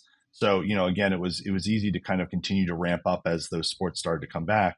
But really what it gave us the impetus to do was think outside the box beyond just the normal send all your cameras and audio back to a central facility and produce, but also to how do we help control replay? How do we help do graphics? How do we help the show out in other ways remotely from that aspect? Which really, when you look at the kind of total pie at Fox, well over 70% of our programming has some kind of remote element touched to it from that side. So whether we're doing an HRP production, whether we've got remote graphics and announce and edit and post support and those tools that quite honestly don't ship real well, quite honestly, from that side, that you have that ability to add those things to a show when necessary. And as Alex mentioned, that kind of goal of scaling up and scaling down when you can, from that side, to be able to add something to a show, that ability to have your facilities connected to your shows really helps drive that extremely well. But I think the thing that we saw was that there were a lot of things that we would have done at a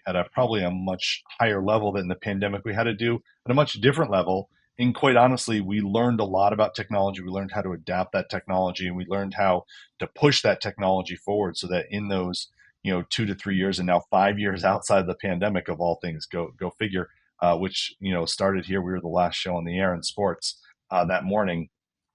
That you really look at that and figure out that like the growth that we've seen is well above Moore's law from that side, in that we're really developing kind of at a rapid pace and continually still are from that side. But when it started out, it was always about you could only do these things on the small scale. It can only be a 5 camera show. It can only be this.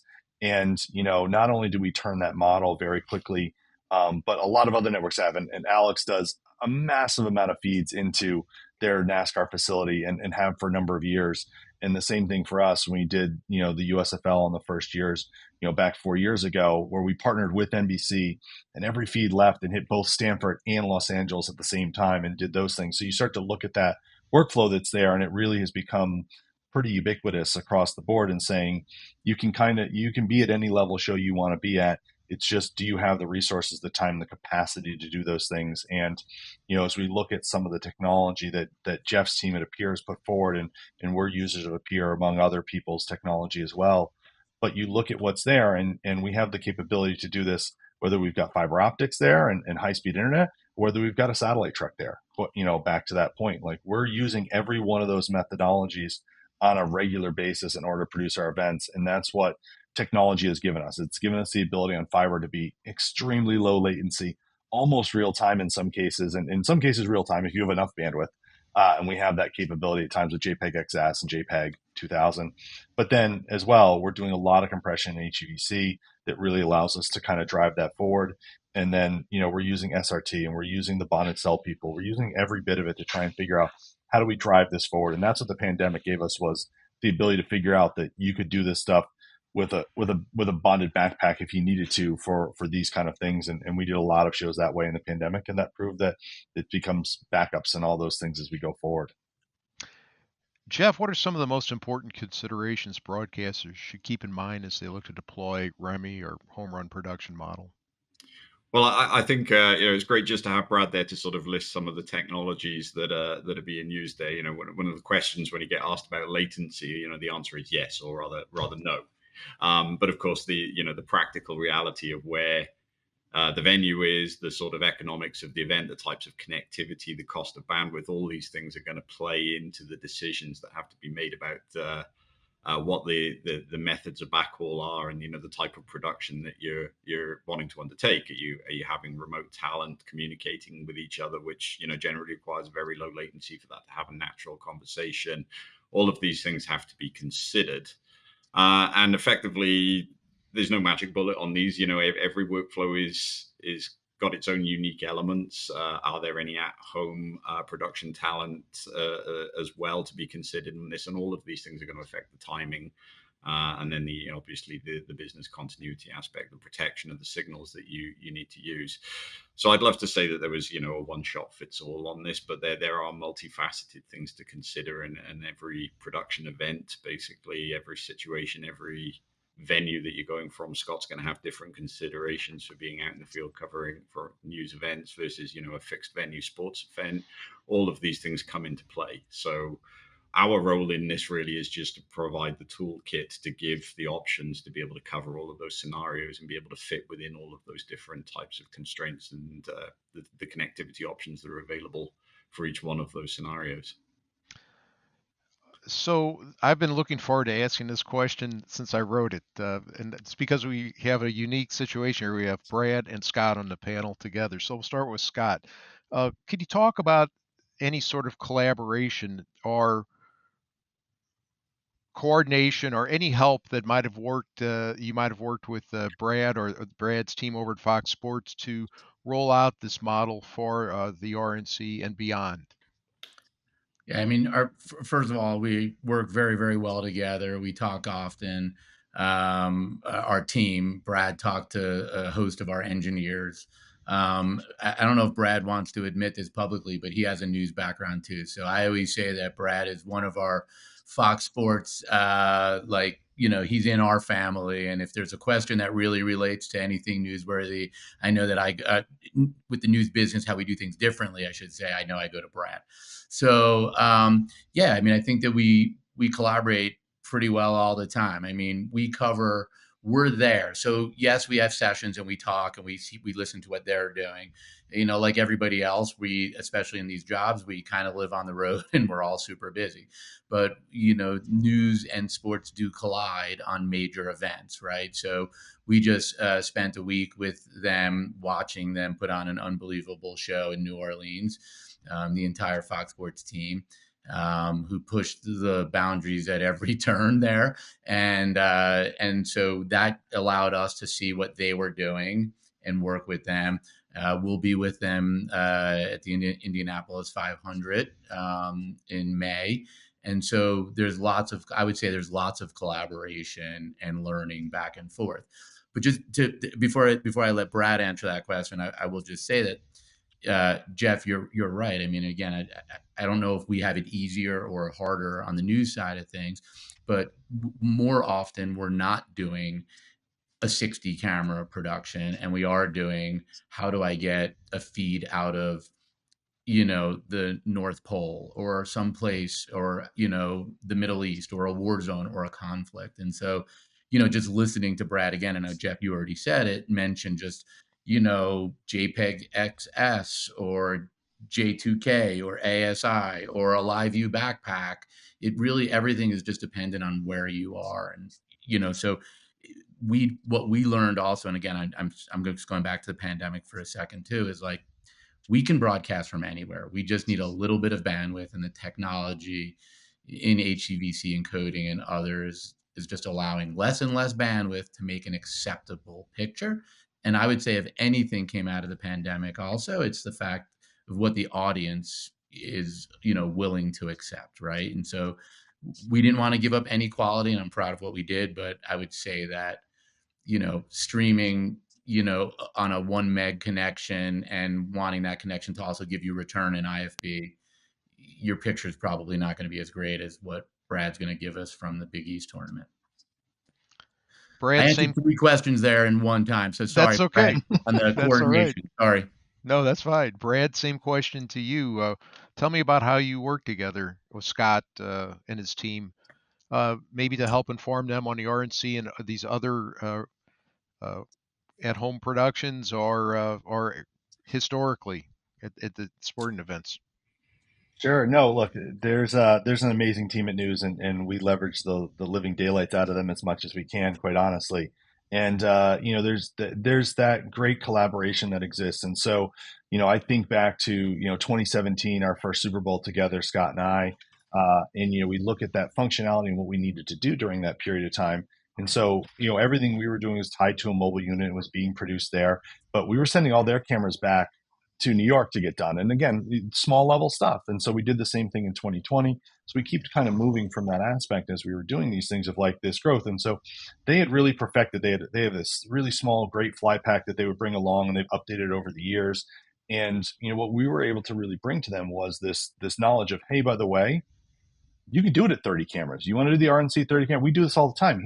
Here's the thing, just scale up. You're good. Like, you've got this. And when you look at a core of especially a news operation, and we took a lot of learnings from them when we built out our facility of like, how do you get to 120 decoders? Like, we never had 120 decoders. We had like 30 in the building, and they have 120 because they're taking in feeds from around the world. And it's about managing them and lining them up and scheduling and all those things. So there's a lot of learnings we took from them to get to our scale of stuff.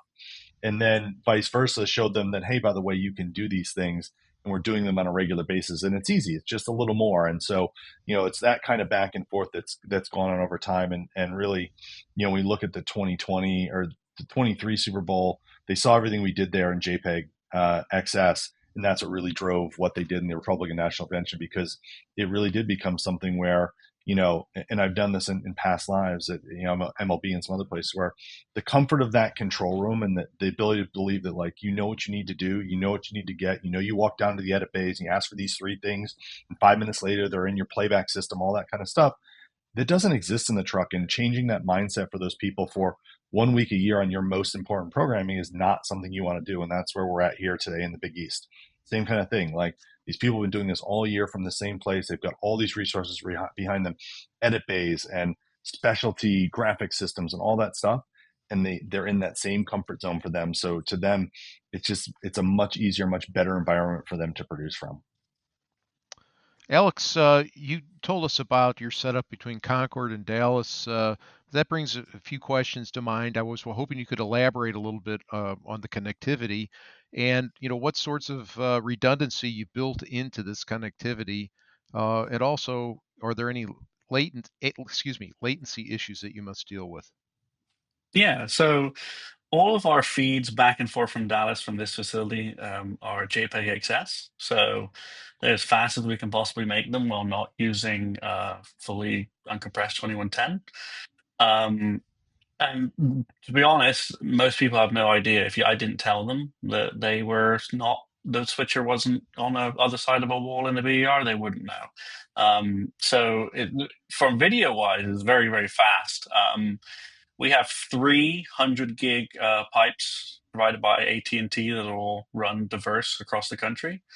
So we can lose any 2 of those and still be okay. And then we do have disaster recovery workflows in place for if we were to lose all 3, we do have a plan to get minimum viable product. So we have 40 decoders in this building so that we can get a product out if we had to. But we've never been close to that so far.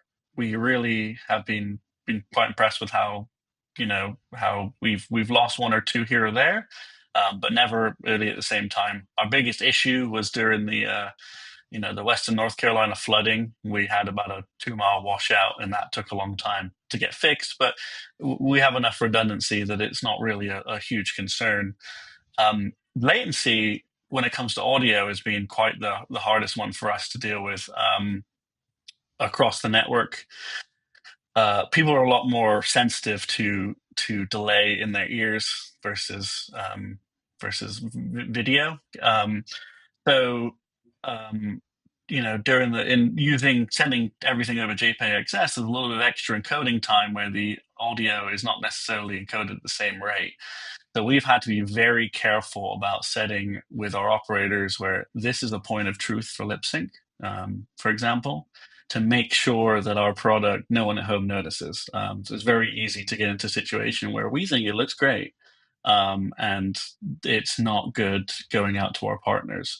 So that was early on was a very, very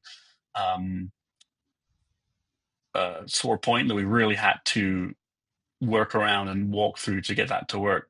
But apart from that, operators really don't know that the gear isn't there. JPEG XS is so fast.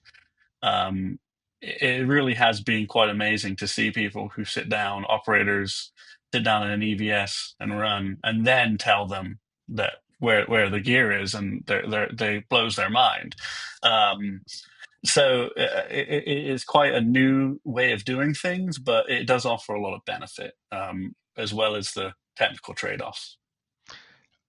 Jeff, Alex brings up a number of issues he had to deal with, lip syncing, for instance, audio syncing, and it brings up the standards that have been employed, the protocols that have been employed, the compression, JPEG XS, SRT. He didn't bring up SRT, but I would guess that falls into this bailiwick. What's your take on some of these enabling technologies where some of the issues that arise happen, and some of the solutions that you're seeing out there? Yeah, I mean, well, obviously, there is the latency aspect of this, and JPEG XS is fantastic. It offers, the promise of a sub 1 frame encode and decode latency to the point where actually your network transit latency, the speed of light on fiber, is actually probably going to be far more of the experience than the actual compression side. So to be able to step from an uncompressed codec down to something that's a 4:1 to a 10:1 type compression, that's pretty compelling to use JPEG XS in those issues.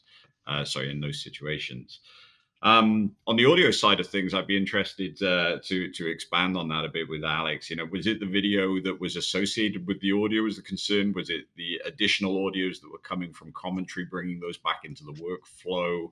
Where did you actually perceive those issues were being introduced? And there's a number of tools, obviously, that we can use for video audio delay, and those generally get built into the compression edge codecs these days. But obviously, there is the bigger picture of the overall production workflow and where those issues for the AV delay, and as you say, the source of truth has to be in order to make that work, where those actually come into the workflow.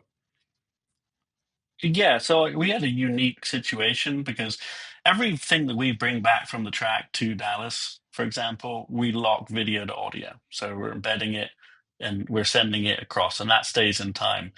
Where we had issues is because we would then split that apart, and then now we're sending video and audio through the system in DA11, JPEG XS video, and then we're splitting audio and sending that 2110-30 streams everywhere. And depending on how many hops that processing was going through, if I had to go through a delay, or we would see, we would add more drift. So it's not like a camera to control room site. It was uniquely because we were using this remote workflow where we're controlling gear in another state. So really the simplest thing was it was where is the point of truth, and that turned out to be a completely uncompressed stream across the network to in front of our audio guys, in front of our TDs, so they can have confidence that they're looking at the glass monitor and that everything stays in sync. And that's just a unique problem that arises in that kind of model. And since we were kind of one of the first people to try this at this scale, that was the thing that I think a lot of people weren't really considering, especially at the speeds that racing shows move. A speed shot cars can go past. You really do notice those changes in delay for a viewer at home. So it's really important that they're spot on. So Scott, we've talked a lot here about the technology and some of the remarkable things, how the EVS operators don't even know that the actual core of the EVS is in Dallas when they are in North Carolina. I was wondering, but there's also this human element to this. And so you made a big change on the way you produce a big show like the RNC. How have the people, the news producers, how did they respond to not being on site? And have they gotten more familiar with that over time? Excuse me, not more familiar, more comfortable with that over time? Yeah, I think it was Brad that mentioned it a minute ago, right? It's about just getting everybody comfortable. And so I know I mentioned when I answered the question first that it was important to us in changing. Like, so we've historically all of the RNCs and DNCs that we have covered since 2000 have been in mobile units, and so the teams of people have been there. There are some new producers and new directors and new engineers and new people that were willing to take this leap. So I think the best thing that we did was just making sure that these people were with us on site surveys. They were there. So if you're a director, for example, or a producer, and I just think of them being the two people who, it impacted the most, they walked the space. They knew where their talent was. They knew where, everything was happening, and they felt really good about it. So when they were sitting, because you can feel remote if you're back in a control room in New York and the production itself is in Milwaukee or Chicago or anywhere else. So I think they were open to it. And the other point that I made, and I'll make it again because I don't know if it was clear, it was if we're at the RNC or the DNC and there's 50 or 60 cameras coming into our truck there's another 100 cameras coming in from around the country at potential other sites. And I think, of course, like we're talking about all technology, we can get those feeds into the truck. But the people who work every day in those control rooms in New York in our headquarters, in the end, were just more comfortable in that environment, knowing that they had everything their feet and they had their workflow. It was about their comfort level. You're going to produce something, you're going to direct it, and that goes for the EVS operators, and audio people, and everything else.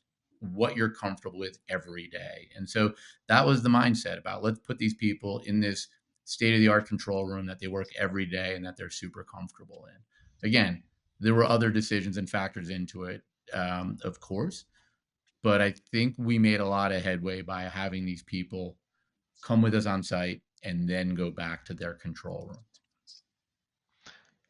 So Brad, obviously we're talking about remote production, but I want to kind of shift gears just a little tiny bit. When you look at the Super Bowl and the pregame show, doing it from Bourbon Street and your campus for the production back at the Superdome miles away, can you talk about pulling that off and what some of the issues that you faced were? I'm guessing that there was probably limited connectivity for one down on Bourbon Street. So what were they and how did you address them? Yeah, so look, when you want to do something in a place as dynamic an environment as Bourbon Street is, there's a lot of work that has to go on ahead of time to make sure you can do those things. And so, number one, having great partners technologically behind you, along with having great partners in the city for us, was really big in making that happen. And so we're able to kind of secure a location, find the spot, and then go back to our partners at AT&T and Lumen to say, hey, this is where we want to be. This is what we need to do. And how can you make it happen for us from that side? And we had a number of other partners and technologists behind that to make that happen. But it's a workflow that we know and employ kind of regularly. And so we said to ourselves, look, the studio show needs to be produced from a single spot. Moving all those people from one production control room to another across town just wasn't going to happen. It's tough enough to move the anchors and the talent around from that side. To do so. And we've done some of that in the past. You look at 2017 and we started in 2020, we moved everything, from that kind of remote model on South Beach back to site. And so from that side, we relooked at that model and spent a lot of time. So, the thing is about, being able to do things that you're not always able to do, which is pre-plan heavily. So we were pre-planning this out, 6 months out so we could get that stuff done and get emergency permits pulled and do all those things to make that stuff happen. But finding connectivity on multiple 10 gig circuits in order to connect all our stuff at JPEG XS to make it that dynamic, as Scott's talking about and Alex talking about, it's real time. You snap and it happens. And so being able to do that really leads to what goes on. And it just became a bigger remote. I mean, there's a debate out there, and I haven't seen the final numbers yet, but there's a debate out there that the pregame show had more cameras than the game had. Maybe like one or two. And depending, again, there's a lot of sharing that goes on too. So you can't point one way or the other.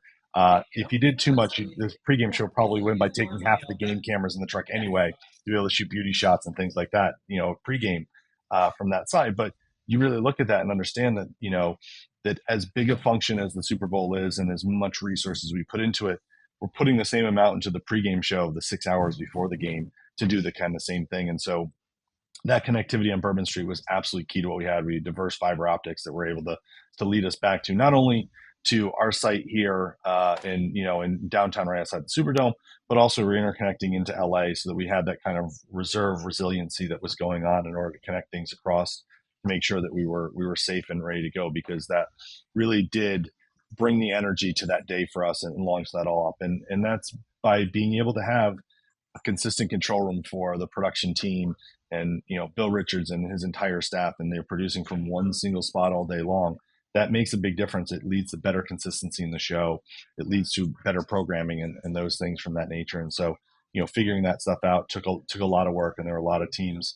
Kevin Callahan and his team on the engineering side, Rod Conti and his team on the studio production side of just building all that up and doing that in, if anybody's been to Bourbon Street in two small bars, on the second levels of building that all out and making that happen. And so just a lot of technology to make that, but as well too, we're able then to leverage that technology again during the week for the FS1 daily shows that were hosted there during the week as well, along with digital, along with Fox News, along with all these other groups that were there.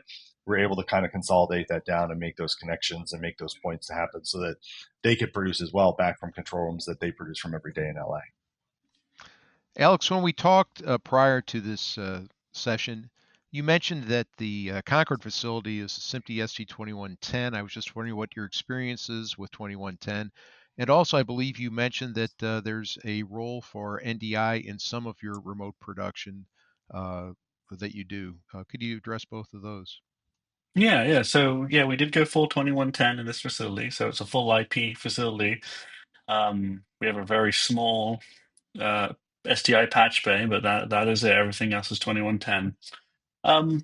With any new technology change, there's also always problems. As vendors are learning the ins and outs of the standard, there have definitely been a few challenges there with interconnection. But as we've moved through it, it really has benefited us quite a bit because we can have a scale that we just could never have with an old iron crosspoint router. And I'm sure the guys at Fox can relate. You were always fighting the size of your router for what you're trying to do. Where now with bandwidth, it becomes a lot easier to manage that and be able to add and scale as you need to. It is a different way of thinking, especially for our engineering teams. Moving from a baseband workflow where you can patch out a signal and look at it in a monitor.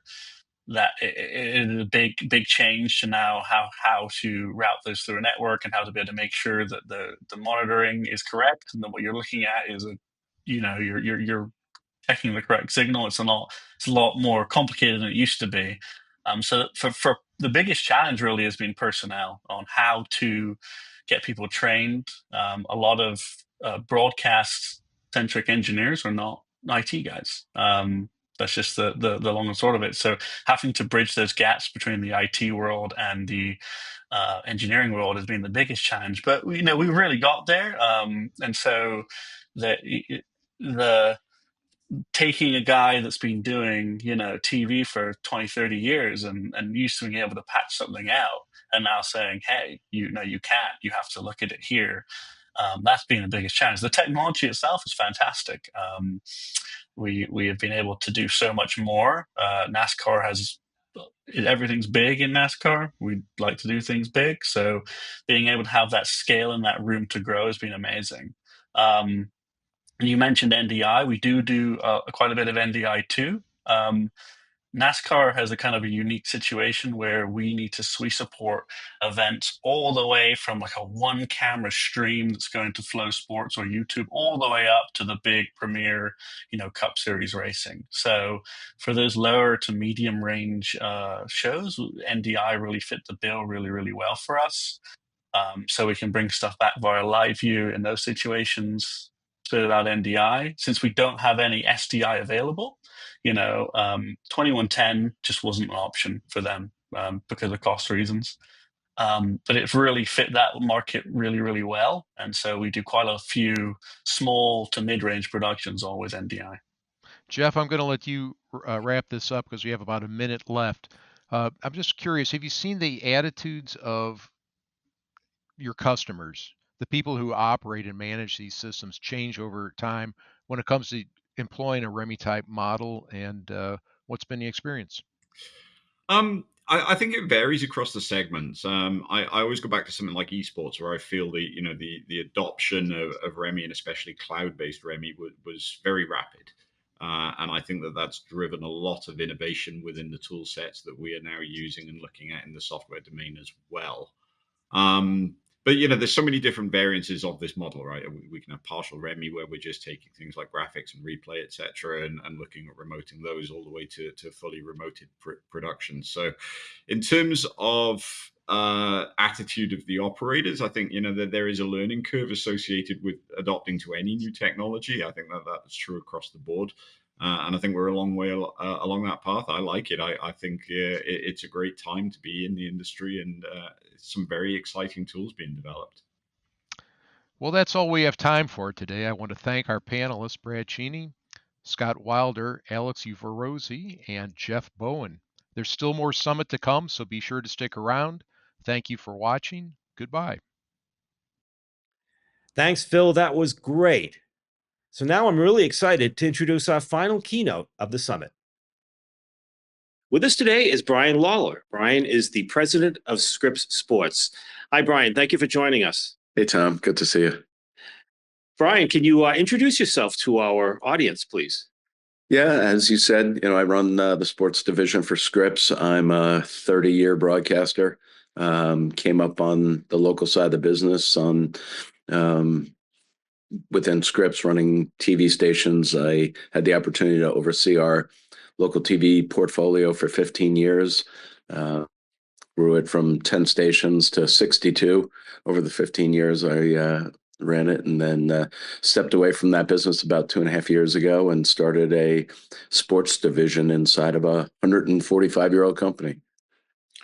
Well, thank you, Brian. That's a pretty unique position in our industry, and looking forward to learning more about what you do and also what Scripps Sports is doing right now. But before we move forward, I want to congratulate you on an honor you just received, the Golden Mike Award from the Broadcasters Foundation of America.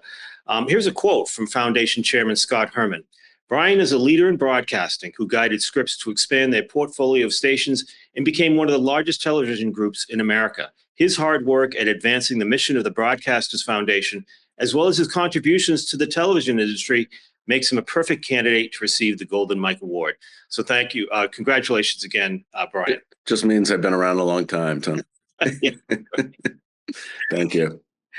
Before we get to the interview, though, we believe we have a promotional sizzle reel for us. Yeah, I learned when you work in sports, you can't ever go anywhere without a sizzle reel. And so, what you're about to see is a couple-minute clip of just what Scripps Sports has become in just 2.5 years. So you'll get a feel for a couple of the sports assets we currently have under contract and some of the production that we're doing every day now. And enjoy it. All right, let's check that out. Unveiling of our 2024 Stanley Cup Championship banner.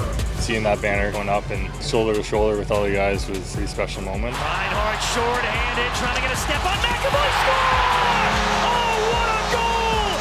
Sam Reinhart! Are you kidding me? A great buzz in the building tonight. And he looked at me and he goes, look. Right now, if you found the passion, maybe you should go try this. I'm proud of this team. It's a special feeling, man. To be able to share that moment with you was one of the coolest things ever. Well, if you're not inspired before, you should be inspired now. We've only just begun.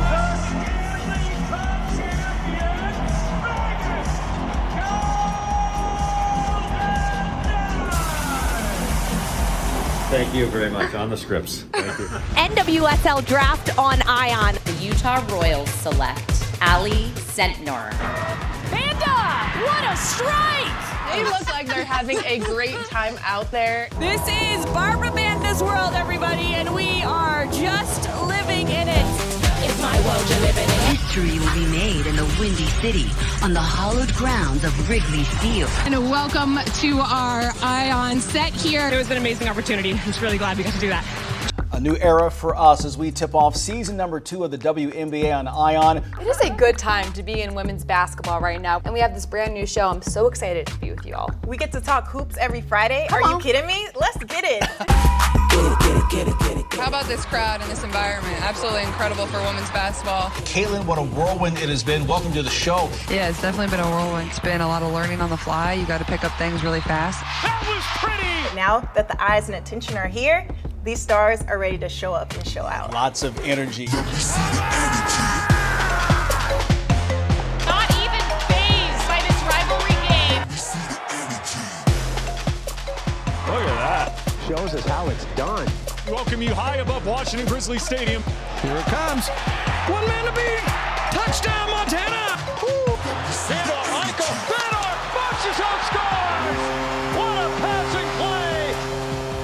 How about these guys putting in the work? Scripps Sports Network. So hope everyone's having a great time. Here on Scripps Sports. Thank you all for tuning in.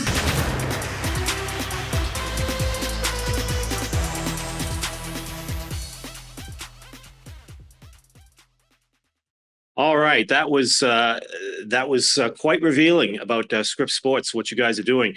Live sports is the most dynamic and fastest growing sector for today's TV business. Every year, more and more live sports games dominate the Nielsen ratings, and every year it seems like the Super Bowl attains new viewing records. But it's not just the NFL. Ratings are up on most professional sports, and in particular women's sports. Yeah. A new report was released this week from EDO that found that TV viewership for women's sports, both professional and college, surged 139% in 2024, fueling a 56% year-over-year increase in ad impact. So as our foundation, as a basis for our conversation, Brian, can you tell us a little bit about the evolution of Scripps Sports and how it came about? Yeah, look, I think, those stats tell a really fascinating story, and it was something that we identified about 3 years ago. So we bought ION during the pandemic. That's our big national network. It's, may look like a TNT or a TBS because of the way it's programmed, has a lot of procedurals, NCIS, Blue Bloods, Law and Order, stuff like that, and kind of run it in blocks. But the reality is that ION is a over-the-air broadcast network. It has local affiliates in every market. It's got a tower in every market. So not only is it on cable and satellite like a TNT or a USA, it's also over the air. We have a fast channel. So it really is a pretty widely distributed network. And after we bought it, the prior owners did not have a sports strategy. We looked at it and said, all right, well, it's the fifth highest rated network in America behind NBC, ABC, CBS, and Fox. All of them do a ton of sports. Maybe we should look at sports as well as other genres to see if ION has a place to play in that. And so we spent about 6 months looking at all sports rights and sort of just trying to get a feel for what was happening inside of sports, how valuable were rights, what rights were going to become available. And we looked at locally and nationally and created a couple of theses about what we saw at that moment in time. And this would have been mid 2022. And we definitely felt like most leagues were seeking reach. The NFL is pretty good. They're, on over-the-air broadcast platforms in every local market on a Sunday or, a Monday. But beyond that, every other league, even if they have a deal with like ESPN or TNT or one of them, those networks now are only reaching about 60 or 65% of the households in the market. And so there are a lot of leagues that are just missing a lot of fans. And yet we could solve that. We have this over-the-air broadcast network. And so then once we realized the power of what we had, then it was, well, where do we want to play? And so, there are a lot of rights that are tied up into 2030.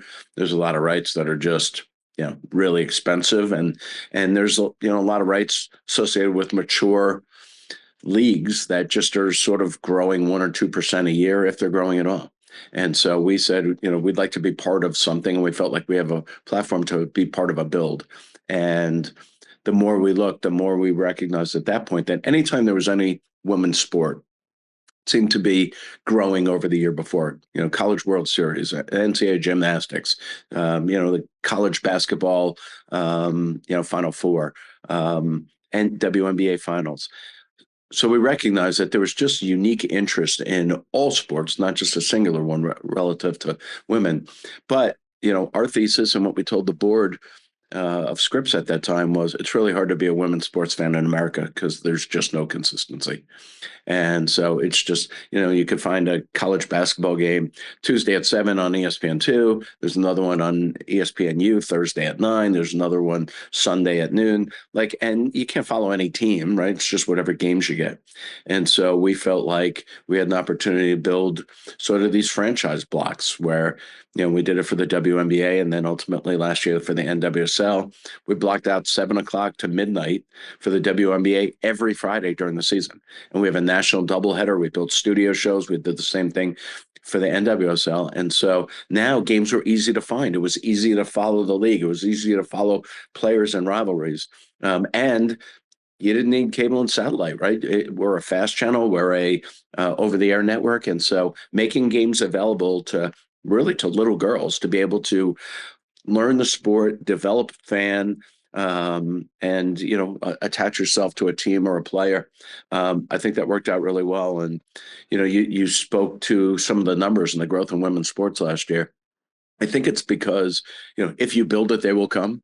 Well, we had it built so that, the games were visible and available. And the next thing you know, you get Caitlin Clark and Angel Reese and Cameron Brink, this great freshman class that comes in, and there was so much interest in them.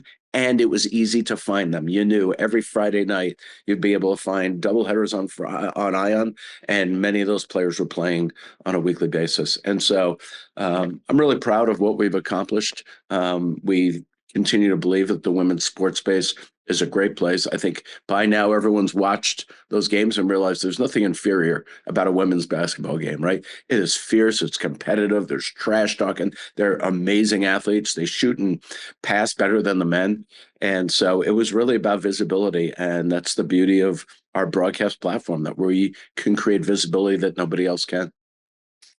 I saw a previous interview where you said you wish you could have taken, for so many words, you wish you could have taken credit for seeing what was about to become.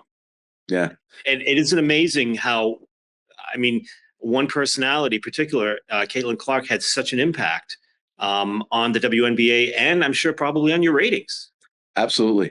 Prior to last season, from 2008 to the start of last season, there was not a single WNBA game, regular season game, that reached 1 million viewers. Last year, there were 23, and most of them were Indiana Fever games. My favorite headline last year of everything written, there was a headline that said, Caitlin Clark made Scripps Sports look like geniuses. I'm grateful for Caitlin Clark. There's no doubt about it. But it's just been great for women's sports overall. It really has. It has.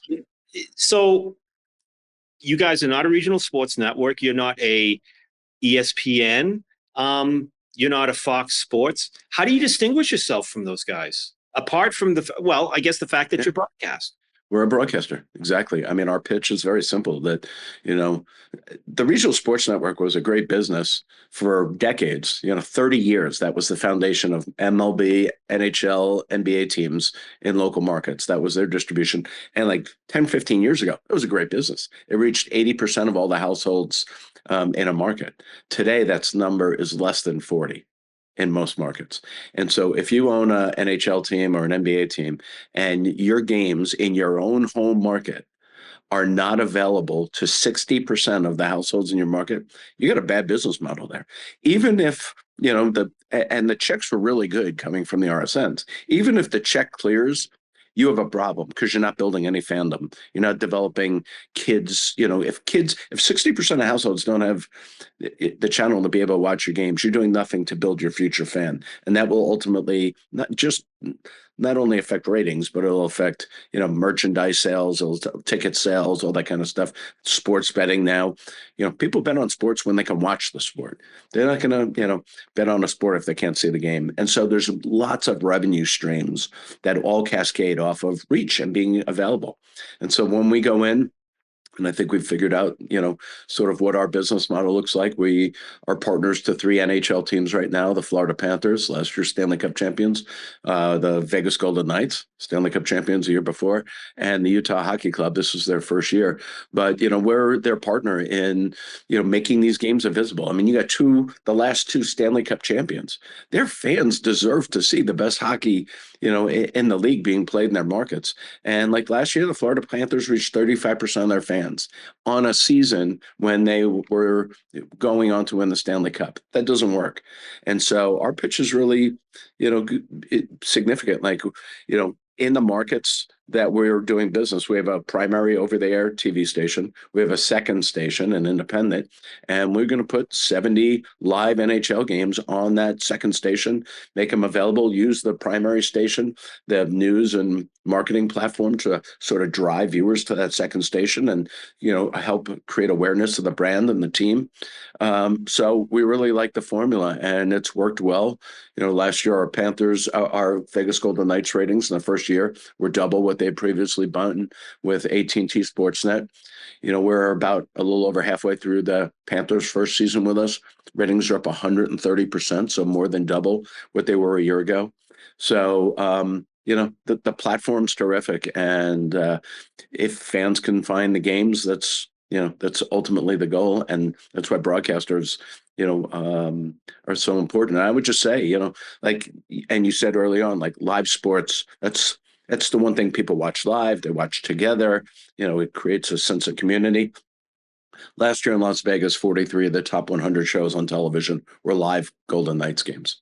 So even non-NFL, like in a market like that where they have an amazing brand and people really care about the Golden Knights, they're watching those games live on television.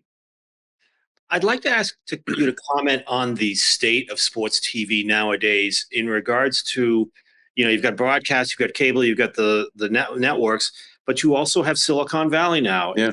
And you also have the networks launching their own direct-to-consumer. And it's caused a lot of consternation in many areas. It even caused a congressional hearing last year about the whole process. I'd like to ask your comment on the current state of this, and particularly in regards to other players coming into the business. Yeah, by the way, I had the pleasure, or maybe lack thereof, of testifying on that. That's Congress. right. Yeah, that's. By the way, if anyone ever asks you to testify at a House or Senate hearing, I suggest you fake appendix attack immediately. It's a long day. Yeah, look, what's interesting is there's a lot of money behind those tech companies. And so, they can come in and outbid any one of the broadcast networks or local broadcasters if they want to. More and more we're seeing, Apple get in, Amazon get in, now Netflix. Netflix is going to be interesting. And each one of them have different strategies. I think, the way we think about it is they're complementary. I don't think just taking all of your rights and putting them on, a streamer and behind a paywall is what fans are looking for now. I don't think that's worked well for MLS. That they did a deal, I think this was their third or fourth season, where MLS is exclusively with Apple. I should say previously exclusively through Apple, because it just didn't work. Nobody was finding the games, and engagement in the MLS and awareness was down dramatically. This year they just went now and started to sort of break out and put, and do a couple deals with Fox and a few others to get their games visible, which was not the case previously. So I don't think that model has worked well. I do think that there's a complement. So like in Vegas or Florida, where we have the linear TV rights for the over-the-air games, we actually have partnered with the team in both of those markets to also create a direct-to-consumer streaming app. And we co-own it. So with the Panthers or the Lightning, we use a company called ViewLift in both of those cases. But our over-the-air broadcast games, so we have roughly 70 in each market, we also make those available on the app, live streaming. And that way, it doesn't matter where anyone is. They're able to watch the game. They don't have to be home in front of a television. I think especially, it makes a lot of sense when you think about the Vegas Golden Knights. They're in the Pacific time zone. And so anytime that team is on the East Coast, they're playing, the Devils, the Rangers, the Islanders, they're down playing the Panthers or the Lightning or the Capitals, whoever, Boston. Those are 7:00 East Coast games, which means they're 4:00 start in Vegas. There's only so many people who can be home in front of a television or near a television at 4. But if you're big game, right, if it's the Capitals against the Golden Knights and, Ovechkin's 10 goals away from breaking the record and you want to watch, well, guess what? You're sitting in the office, you kind of turn the game on your streaming app and you put it off to the side of your desk. Or if you're on the side of your kid's soccer practice or sitting in the car, the fact that you can watch the first period and a half on the phone, now you're totally engaged in the game. Now you get in the car to drive home, you're probably putting the game on the radio, and you walk in the house and now you put the third period on the television. Like, to us, that's the perfect outcome, right? Make the games available to everyone on every platform and any device, wherever they are in a market. And, we share the profit of that business with the team. So we're both aligned. There's no competitiveness. We want the television broadcast to be successful, and we want that to be successful because we're business partners in both. So, we provide that lift, and it's all about the visibility. So we really like the complement of both. I don't think it has to be either or. In fact, I think what we've seen, like from MLS, the either or doesn't work so well. Okay. Well, I think one of the things earlier we talked about distinguishing from the competition is technology. I think we've seen a number of times when the streamers have not been able to handle the technology. And we all know the reason behind that is because of the numbers. Can you speak to that a little bit in terms of the superiority of Scripps Networks in terms of the technology? Yeah, look, they've stumbled, but they've gotten better. And, it's no longer an issue for Apple. It's not an issue for Amazon, Netflix, their first couple of live events. They had never done live events. And, then they did the boxing match, and now they've done some Christmas Day football. Just in 3 or 4 events, they've gotten better. And now they're into, the live wrestling and all. So, I think that their technical problems are behind them. At the end of the day, though, latency is a big problem, on streaming. I mean, events are running a minute plus delayed. There's still nothing better. You don't get a better signal, and you don't get anything more live than over-the-air broadcast, and especially when you're just grabbing it with an antenna and watching it. So I think that's a big point of differentiation. But I think I'm being realistic. The tech companies are smart. They got a lot of money. They figure stuff out pretty good. And I think, just getting back to sort of your question earlier, Tom, I think their role will be helping some of these leagues go global. So I don't see, Netflix, trying to compete for local rights of a local NHL team or NBA team or anything. They have a massive footprint globally. And so for leagues like the NBA and the NFL, thinking about their global reach, I think Netflix, Amazon, Apple, that will be the place where they will create a differentiator. And I don't think that the leagues are going to move off of local broadcast, NBC, ABC are national distribution, but I can see a complement where some games or some added on package becomes global through those tech companies. All right. We've got time for just a couple more questions. Scripps has been very much involved in the transition to ATSC 3.0, Next Gen TV. Do you see a place for Scripps Sports? What do you see Scripps Sports doing in a Next Gen TV environment? Yeah, look, I think we hope. I feel like I was on the first Pearl board 100 years ago. So we've been at it a long time, and there's been a lot of advances made. But I still believe in the opportunity of, the value to broadcasters with ATSC, the ability to create secondary streams. I mean, I think, like in a market like Vegas, being able to offer a second stream that's focused on sports betting, and, there's some people who have no interest in sports betting. We want to give them their holistic traditional broadcast. For others, using second, third streams, sort of like a Manning cast or something like that through ATSC, and being able to sort of segment that stuff.